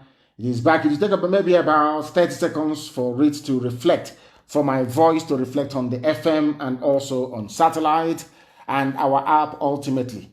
Our app ultimately, yes, I believe that it is going right now, and that's it. They're no longer able to tamper with it anymore. That platform is now secured. They won't be able to tamper with it. We must proceed this very evening. We are warning SARS and all those Mandanaro Hotel, those who freedom fighters that want to be like Donald Trump, building hotels all over the place. Before you go and do your next video, I want you to warn your friends in SARS or Okozo for that matter. SARS or Okozo must be shut down. Must be shut down. SARS or Okozo must close. Because they are killing people there and harvesting their organs. That's what they're doing. SARS, Okozo. And that's, you know me, I can't allow that to happen. It won't happen. They are the ones killing people all over the place in our land. SARS are the people killing because their mission is to fulfill the purpose for which they have been set up by their Fulani masters, which is to come and to kill. They rob, they steal, they are the armed robbers. They claim that they are the one, the hypocrisy of Nigeria. They claim that SARS, they are there to fight armed robbers, but they're the ones who are the armed robbers. They are the ones killing, they are the ones pillaging. That is why our media person in Oba, federal SARS are busy molesting and arresting family members in the community in Iguacha with the help of the Obe Akpo youth leader, was somebody called Ching and Wampa. He is the one reporting people to SARS, and SARS are coming to his village. That is the thing about the South. These people from the South, I don't know what's wrong with them. Maybe sometimes I think you people deserve to be colonized by Fulani people. The way you behave, way saboteurs. I don't know why you come out to betray. To betray is in your system. That's all you do. Betrayal. This one went and called SARS to come and arrest people in his village. The people he's calling are those who are in the farms raping his mothers. He's calling them to now come and kill his brothers and his sisters. And you're telling me that our people are normal. Most of our people are not normal, but we shall find them. We'll find them. Every saboteur, of course, will find you. Don't worry about that. After all said and done, we are always right. After all said and done, we are always right. If somebody said to some people before that Arewa Consultative Forum will come round to the position of IPOB, none of you will believe it. And for the very first, I wouldn't say for the very first time, on occasions, Ohanese have been, should I say, compelled to do the right thing. I like the response that Nyanwodo gave to them. Nyanwodo said to Arewa Consultative Forum, this thing you're saying now is what IPOB has been canvassing for. In other words, you came for Operation Pattern Dance 1, Pattern Dance 2, Pattern Dance 3, Operation Crocodile Smile, and all the rest of it. To come and crush, as that idiot, when Jubril came, they gave him the mask. You were saying, go and crush them. Crush every opposition, challenging the integrity of our nation. They failed to tell them, asking for referendum. IPOB was asking for referendum. Do you know the irony of the whole thing and the beauty of consistency is that eventually people come round to your position. After many years, because of this referendum, they came to kill us, not once, not 2 times, not 3 times. But today, the people that sent soldiers to my house to kill me are today saying the same thing, that they too want referendum. Isn't that very funny? Isn't that very ironic? When we started, they said, oh, what are they asking for? We don't even... This was the same people... Garba Shehu, because he's one of them. He's a terrorist, of course he is, although he's a press secretary or whatever, senior assistant to Yusuf Mohammed, Aisha Buhari's boyfriend. He said, we don't know what they're asking for. We don't even know what they want. I'm telling Garba Shehu tonight, I'm telling the whole of Arewa, including Sultan of Sokoto, the Emir of Kanu, all the rest of them, all these Janjaweed, I'm telling all of you, what we are asking for is something that Arewa Consultative Forum have asked for. And isn't it very ironic? I don't subscribe to the position of Ohanese. I don't. Restructuring is rubbish. I don't subscribe to the position of Afeni Ferre, though I respect them very much. I don't subscribe to the position of Pandev or Middle Belt Forum. I don't. I believe in what, for the first time, I believe in what Arewa Consultative Forum said, because that will solve all the problems. Let there be a referendum. But of course, it's just mere words. Just mere words.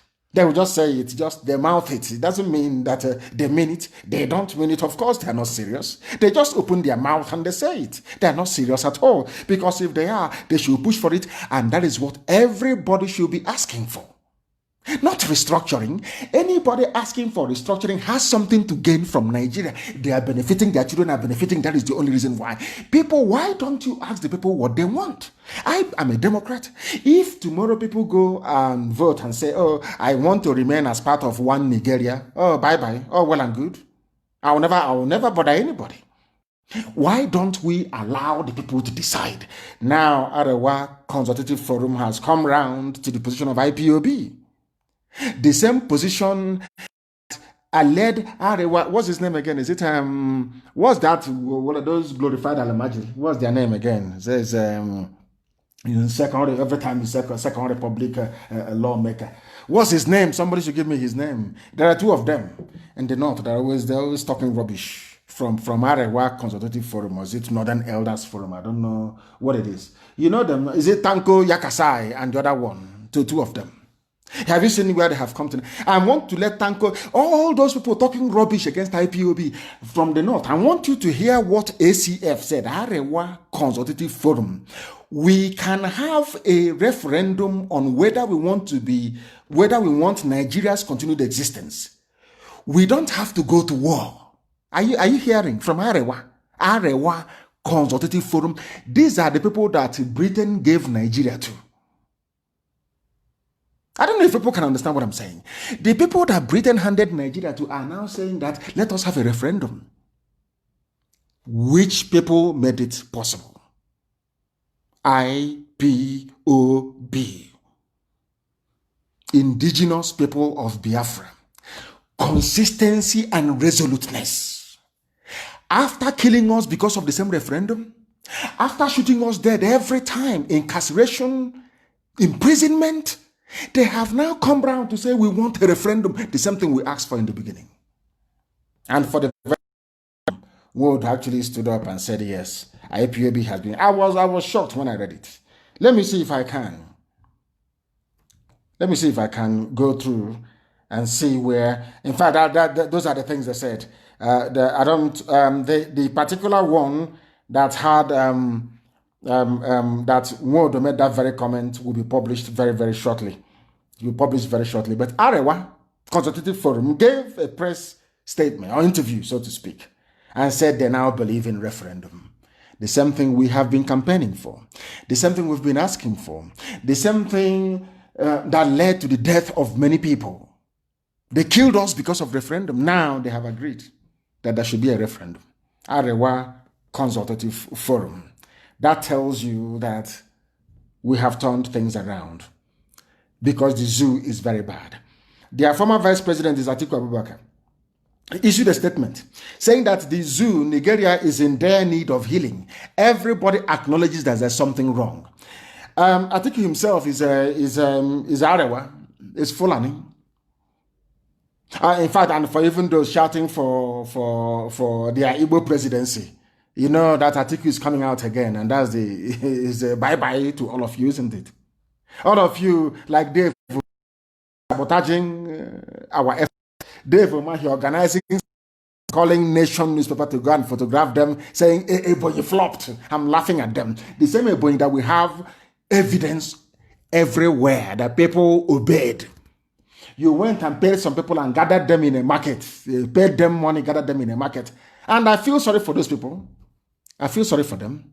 Because they are the ones that their villages are being attacked. You're the ones that your mothers are being cut into pieces.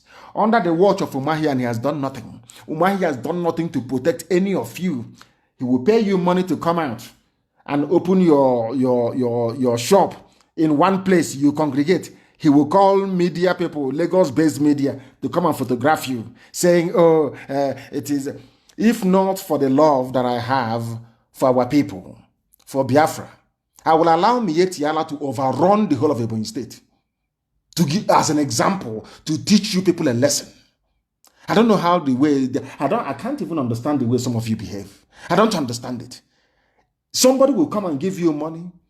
When Miyetti Allah comes, when Fulani terrorists comes, when all these people, headsmen, they come and they are killing you and raping you in the farm, will Umahi be there to save you? You start calling IPOB, saying, oh, they are here, come and help us. Why can't you people reason for once? What is wrong with you people? What is wrong with you people? This is an absolute shame and absolute disgrace. I think he's saying that things are bad. And he said, I am appealing to separatist groups to lay down their arms in the interest of the nation. Which stupid nation, I ask Atiku? The one you joined in 1961? Which nation, I'm asking Atiku? Is it the one that Adamawa joined in 1961 as a result of referendum? Is it the one you're saying, I should lay down my arm? I don't have any arms. All I have is the truth that Chuko Kikabiama gave us, that we must preach. That's what we are doing. Why are you appealing? They said he also said force alone wasn't enough to defeat separatist agitations in Nigeria, and then the government should you have killed us at on board. They stop us. If you know that black people, they are not educated, they are not well read, they're foolish. Go through history from day one till now. The more you kill people who want freedom, the more you make their recruitment easier. Go and check through history. If you think that 1970 and said we shouldn't go into the bush to go and fight, because of that, if you kill, somehow we'll stop. You don't know who we are. You have no idea who we are. You don't know how prepared we are. This war, if you want it, can last 1 billion years if you want. One thing is certain, Biafra will emerge at the end of it. It doesn't matter what happens. It doesn't matter how many you kill. And moreover, you cannot kill something you cannot see. As I said to our people, very soon, mark it somewhere, very soon. You see that CNN that has been avoiding that Biafran flag, very soon. They will be using it as their headline every morning. Don't worry, you see what's going to happen very soon. You will see it. Killing us can never stop us. It never. Instead, many more will come out. You are killing us. When Pastor Ngila said, dialogue now, you said no, he's Nnamdi Kanu, that misclass that is. Now Oduduwa has risen. And very soon Middle Belt will come. And it is over. Game over for the zoo. Fulani, you have nothing. Fulani, you're going to suffer. You are going to suffer. Your children will ask you what happened. How did you squander this? You will tell them, I was busy forming SARS. I was busy sending Buratai and his army to go and kill them. Go and check throughout history. Hitler killed 6 million Jews, thinking that after killing them, that nothing will happen to him. He didn't know that he was inadvertently setting up the state of Israel to reemerge, as God willed it, in the holy books. If you don't know, go and read Leon Oris's Exodus. You will see it. Precise prediction. So rather than killing Jews and making them subservient to Germans or to the white supremacist Aryan race, as he called them, the most strongest nation on the face of the earth emerged in 1948 as a result of the killing of innocent people. Now, I want Fulani to understand something. Anytime you go about killing innocent people, rather than make them submit to your will, it hardens them. The reason why you conquered Hausa was because Hausa people betrayed their own kings. It was Hausa people that betrayed themselves. That is the difference. If you think that you can come to our land and use your intimidation, you use SARS, you use army, you use police, you're everywhere, you're camping in front of my house with armored personnel carrier, all these idiot, stupid stunts you're pulling. The day we are very serious, that armored carrier, you will not see it anymore. And I want to let you understand, to go through history. You may have subdued the Gbagi people, you may have subdued the Nupe people, you may have succeeded in forcibly converting a people from a Gala into Islam. In our land, it's not going to happen.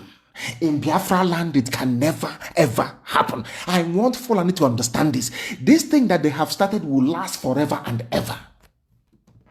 And we're going to show them. You will see. Very, very soon. So I think you stop appealing to us, appealing to separatist groups. Are you going to appeal to me? Are you going to appeal to Yoruba One Voice or Yoruba World Congress? Who are you going to appeal to? People are coming. They are fed up. Everybody's fed up.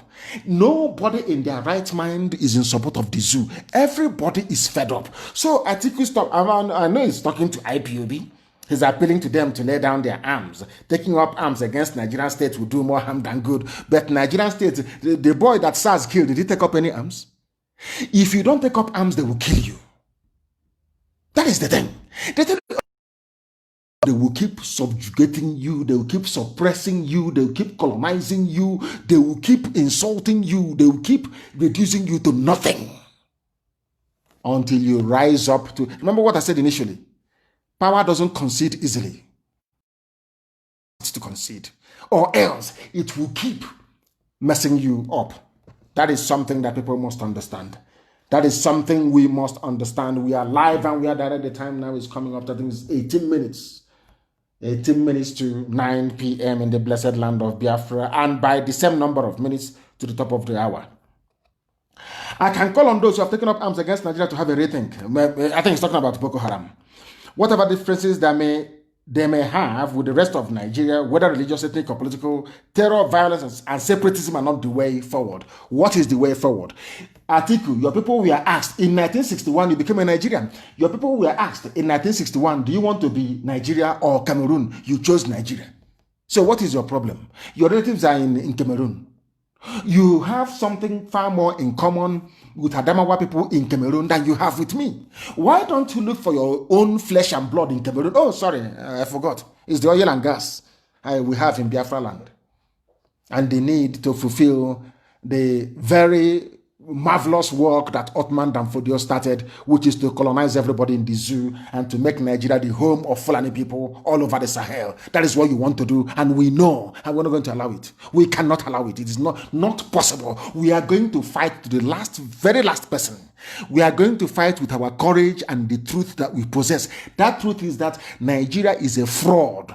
Nigerians are fraudsters. Nigerians are blind. They are foolish. They don't know what they want. A republic with His Royal Highness. Are you people not insane? Are you not mad? How can you have a republic with His Royal Highness? You have the Lamido of Adamawa, His Royal Highness, in a republic. Who taught you that rubbish? From where did all this nonsense come from? Because they are not properly educated, they're not properly refined. These people are not cultured, they're not tutored properly. All they do is have a certificate as Ambodo. Now, I've been in a waving certificate. I have PhD, I have SSD, I have BHF. Rubbish, rubbish, rubbish, rubbish. They're intellectuals, they're professors, they are in a zoo claiming to be a republic, whereas they have their royal highnesses. How absurd can that be? So, with all due respect, please. He said in Ireland, in Israel, and the Balkans, such groups have seen the wisdom in giving up armed struggle. And I want to correct you, please. Atiku Abubakar, in Ireland, they fought the British. The Irish fought the British before Britain allowed them to have independence. They took up arms, for your information. In Israel had to fight in 1948 for the state of Israel to be established. So whoever does your research for you, when next they want to go and do a research, please get people who are learned. Get people who actually went to school. I don't know who you got to do your research for you. You mentioned Ireland, Israel, and the Balkans. The Balkans you're talking about is Yugoslavia. Yugoslavia was cut into pieces. Bosnia-Herzegovina, Croatia, what is it again? Macedonia. Serbia came from there as well, and Montenegro. Don't you know all of that? You're telling me about such groups have seen wisdom. But you didn't hear when Bosnia was fighting Serbia? You didn't hear about the Srebrenica massacre as a result of the war? You didn't hear about the shelling of Sarajevo? You didn't hear? Who did these people actually employ? Who are these people? Who do you actually employ to do your research for you? Unbelievable. But anyway, I think you want to say we cannot defeat separatist groups by force of arms alone. We can only defeat separatism by making all Nigerians feel they belong. Now things are happening. You know all those, I remember in those days, excuse me. I remember in those days when the hotelier, the hotel builder, the mic merchandise of Biafra agitation, when they had a meeting with Al Mustafa and all the rest of them, they said they were doing a collaboration with our Yoruba brothers, and they signed up to One Nigeria. We have now formed our own alliance with our Oduduwa brethren, and the zoo is vibrating. Now the world knows who is real and who is fake. Very simple, isn't it? Very, very simple. That's how you judge people who are effective and those who are not. Now everywhere is vibrating because we have made it abundantly clear. We are not going back. We are not going back, not 1 inch. We must divide. After dividing, then bring that thing that you want us to discuss about unity. Then everybody with clear eyes can now discuss unity. But before you discuss any unity, there must be division first. And that division is going to happen whether they like it or not. And as I said to Fulani, by the time this war is over, you will lose Sokoto. You won't be there. They will write it down on a piece of paper. By the time this battle is over, you will lose Sokoto. You will not be there. Gobe will be returned to Hausa people, if at all they have the courage or the conviction to be able to fight for what belongs to them. Nigeria is not a nation. Atiku said, as a nation, we asserted our independence. You have no nation. Nigeria is not a nation. You have no independence. What you have is flag independence. The name Nigeria, you don't know. It doesn't even exist in Fulbe language. It doesn't exist.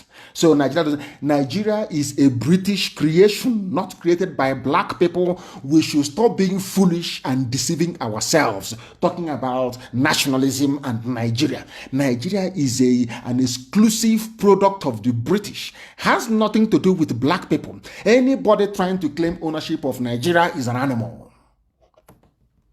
Because those that created the zoo, that was what they had in mind. That is why we call it a zoological republic. That was what they have in mind. There will be no healing in Nigeria. Not now, not tomorrow, not ever. Until we go our separate ways. We must go our separate ways first. Then if you start doing your healing, if at all that is what you want to do. But for us, we are not interested. We are not interested. And the Fulani is the thing, they're very clever. They have gone to do the work. Remember here in Biafra land, they have, what's it called again? They had Reni-Pob.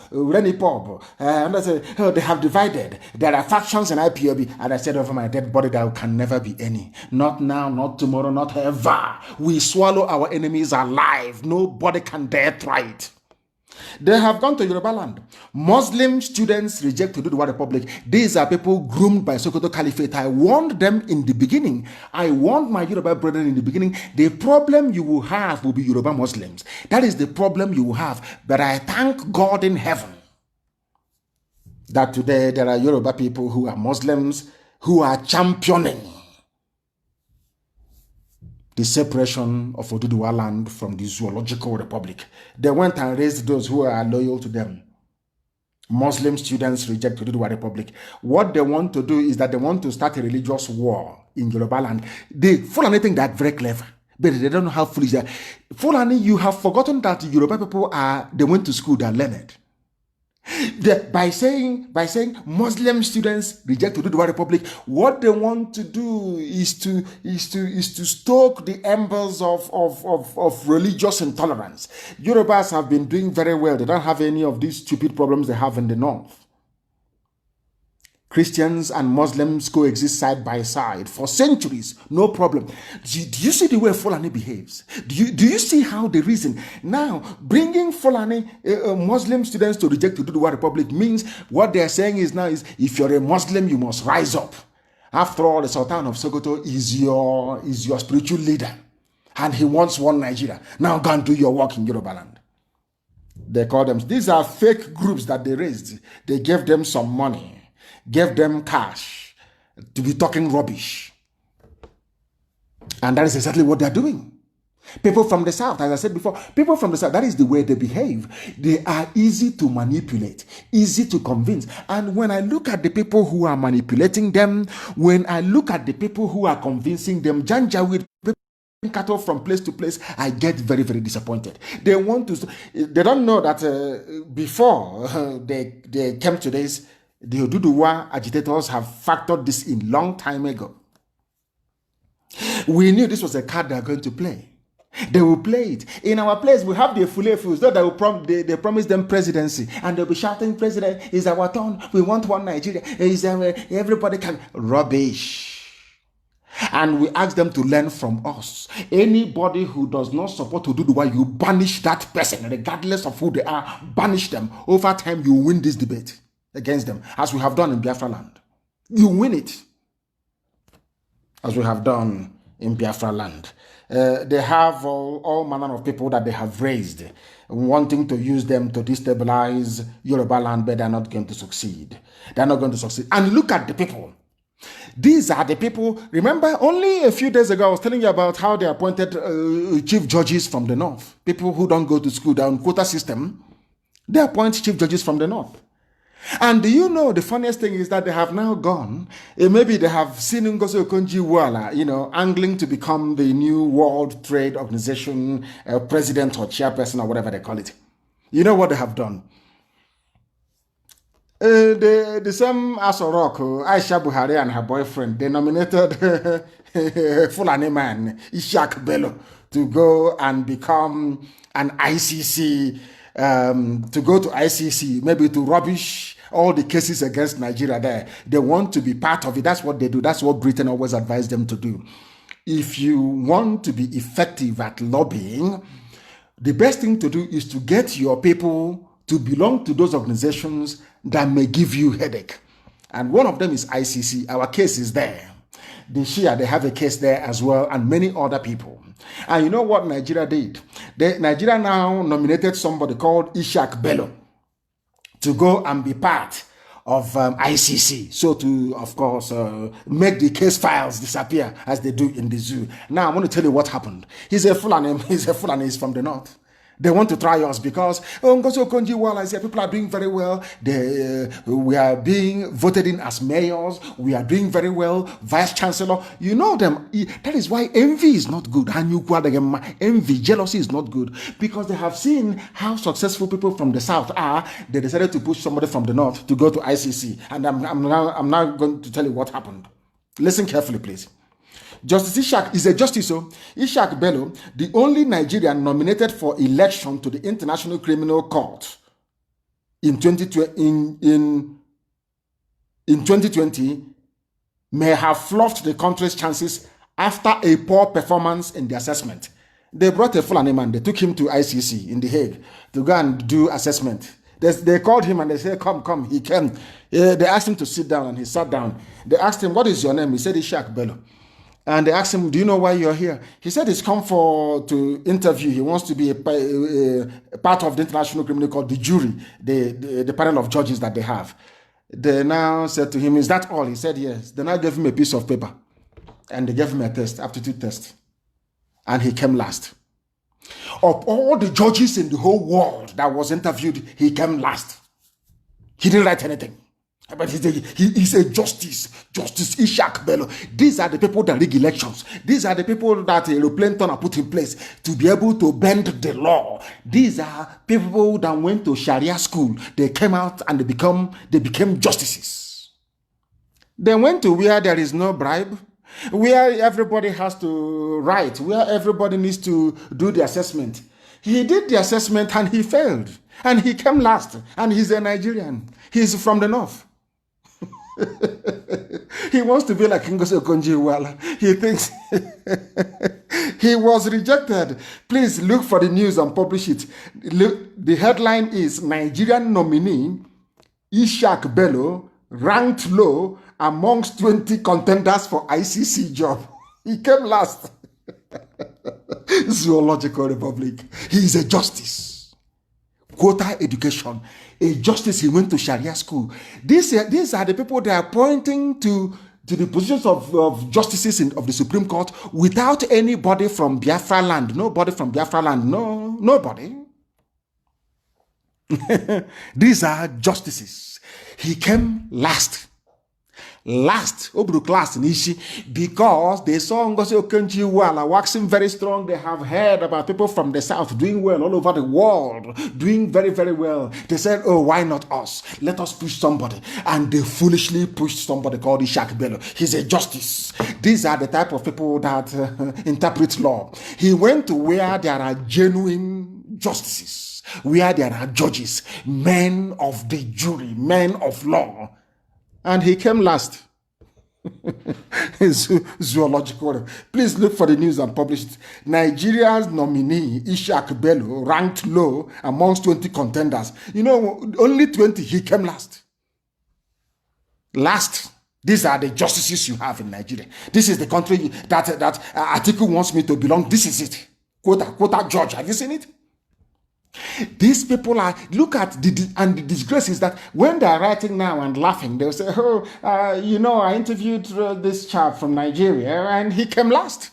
And you go and you present your passport as a Nigerian and they're looking at you like the monkey that you are.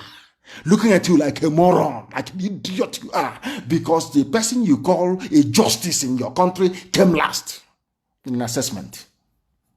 Came last. Janjaweed. That is what they have done to your brains. Very, very sad indeed. And in the zoo, there is something, there's a photo news, of course, they have his bar in, you claim you're in one country. I'm saying this because of Pastor Adeboye that said, let us bring a bit of Britain and a bit of America and merge it together and create something uniquely Nigerian. And I'm asking him, what is unique about somebody? As you are right now, some of you who are young, I mean, I'm not young anymore. I'm losing my hair, as a matter of fact, because of my age. Now, I want people, and of course, worry and stress about Biafra. I want you to cut your hair afro like as they used to do in those days. Cut your hair style and go to Kanu. Somebody will catch you on the streets of Kanu and shave your head off. Hizbah police, Islamic police. You claim you are a republic. You claim you are a secular country. Secular, that is the word, secular country. And in Kanu, if you have your hairstyle or if you're wearing punk, they'll cut your hair for you in public. And you are in one Nigeria. And this is the country you pray for every blessed day. This is the country that you're claiming should pray to become better. I want to ask you, what ingredients is your stupidity made up of? What ingredients goes into the making of your stupidity, I ask you? You are in a country. This same thing cannot happen. Imagine right now, Wete, or Chanja, or in area you just catch somebody's son or daughter and you shave their head. They ask you, you say, I'm shaving it because it doesn't comply with the book of Ecclesiastes. Does that make any sense to you? That's what they're doing in the north, telling you it doesn't conform to Islam. But you are in the same country, and people are praying for this country to be one. And I'm asking you, what type of stupidity inhabits your brain? I ask you. What type of stupidity does your brain contain? The pictures are there, please. I want it to be posted as well. They are cutting their hair. I don't like your mode of dressing. Even those in tricycle with pictures and they bag or decorating it, they say no, you can't have it. In a country that claims to be secular, in a country that claims to be one Nigeria, you can see that you are not the same. That was what I was trying to explain to Pastor Deboye, that we have irreconcilable mindset. Even forget about value system, forget about political structure, orientation, forget about anything to do with social affinity. No, not at all. Even the way we reason is not the same. It is not the same. How can you make a nation out of diverse people that can never, ever, ever be one? Not now, not tomorrow, not ever. That is something that you must understand. These are the things that are going on. And they said that Buhari, that is Yusuf Mohammed, has performed more than Obasanjo, Yaradua, Jonathan put together. According to Malami, Malami is supposed to be the Attorney General of the Federation. Attorney General, he's supposed to be independent. He is supposed to be, but he's weighing into politics because there is no president. Everybody is the presidency. All the cabal together, those of them that went and recruited Jubilee before he ran away, and Aisha now brought her boyfriend. Look at them. He is the Attorney General, a political statement promoting the government of the day, only in the zoo, and you are a republic. Shame on all of you. Shame on all of you. Very, very sad indeed. Very, very sad indeed. Yes, of course, Buhari has performed more than, or should I say, the presidency has performed more than Obasanjo, Yaradua. They are elections. At least in that, they are number one. Imo State is an example. That idiotic administrator of Imo State is an example. Trying to show that he's a Fulani boy now. He has arrived. He can convert Imo into, of course, our people are some of them are very foolish and very dumb indeed. He was the idiot that paid one useless, wretched journalist to write rubbish. Sit at home, Imo State flopped. And I asked them, show me one video. Show me one picture. They couldn't produce any. Hungry, useless journalists that you have in the zoo. Wretched, wretched people. Yes, of course, they have performed more than Obasanjo. After all, APC is not a political party, but an amalgamation of interests for grabbing power. according to Ahmed Wambai, the ex-national vice chairman of North Central of APC. They know who they are. That is why things are absolutely horrible in the zoo. Of course, they have outperformed them in terms of trying to grab land from people. After all, under Obasanjo, under Yaradua, and under Jonathan, nobody tried to take the land of the people of Southern Kaduna and of Middle Belt. But under this very regime, that is exactly what they're doing. So, of course, they have outperformed them. Why won't they outperform them? In the buying of elections, outperform them. You are now building a railway line from the zoo to Niger Republic. Why are you building a railway line? For the simple reason that in Niger Republic, in a place called Maradi, there is Miriam Abacha University. And they want to build a railway line to connect it. That is how sad the zoo is, because people do not reason, because people do not think very well. Everything is in the north. Not everything you have is in the north, yet they are very wretched, they are very poor. They went for an interview and they came last. That is the nonsense that we are having in the Zoological Republic. And Dave Umahi is their slave, is their servant. Dave Umahi, the governor of Ebonyi State, is a Fulani slave, a certified Fulani slave, and is trying to do all he can to convert Ebonyi State into a Fulani emirate, and it is not going to happen, not in our time. There are some villages that Dave Umahi have mandated in Izi and Eza to bring out people tomorrow for the Nigerian army to kill. The names of the communities are Idembia Ishieke in Ebonyi, government of Izi, of course, and Umwezokoha in Eza North, LGA of Eza, both in Ebonyi State. They want to gather tomorrow. Dave Umahi asked the traditional rulers of these villages in Izi and Eza to bring out all their young men from 16 years upwards, because the Fulani people are complaining that they are not being allowed to camp in the forest anymore, that the young people are disturbing them and stopping them from camping in the forest. And now Dave Umahi wants to do what Herod did in the Bible, bring out all the male child for the Fulanis to kill and to be able to occupy our forests and our farms. That is what they are doing to identify IPOB family members. That is what Dave Umahi wants to see happen, and he has invited the army and the police. So we are warning all the traditional rulers in those areas that should anything happen to anybody, we would hold them responsible.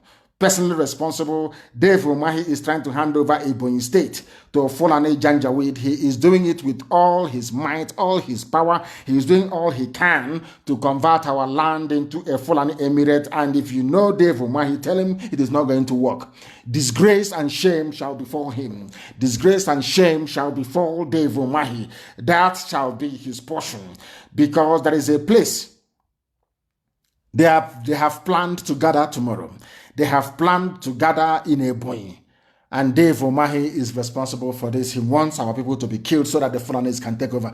And I have told Mieti Yala, get away from Ebonyi State. We will not allow you to have Ebonyi State. It's not possible. If you camp in the forest, you will be driven away from there. Dave Umahi, you are not going to be the president of Nigeria, not even the vice, not even ordinary foreign minister. You cannot be. Not now, not tomorrow, not ever. Dave Umahi, you cannot be. None of you Efulefu governors can be. It is not possible. You sabotaged your own people. You brought Operation Python dance, the death of our people. You are not going anywhere. Have that in mind. Put that in your skull. And you cannot give Ebonyi State to Fulani Janjaweed Mietiala. It is not possible. With that, we have come to the end of our program this very day. We thank you very much for listening to us. We shall reconvene, of course, on Wednesday. Chukwukika Biama willing. Because of the work we are doing, everybody has now woken up. Everybody is now live and awake. Even Facebook, they have given up. They have suppressed us to 5.9. Now we have gone back to 7.4. That is the way it is. Because they understand how relentless we are, how resolute we are, how determined we are, how unstoppable we are. Do you know the reason why we are the way we are? We are this way because Biafra is our religion. And here on Radio Biafra is where we worship, because Elohim Chukwukika Biama Premihenina is our God. From the bottom of my heart, with every love that I can muster, from me, from here, good evening.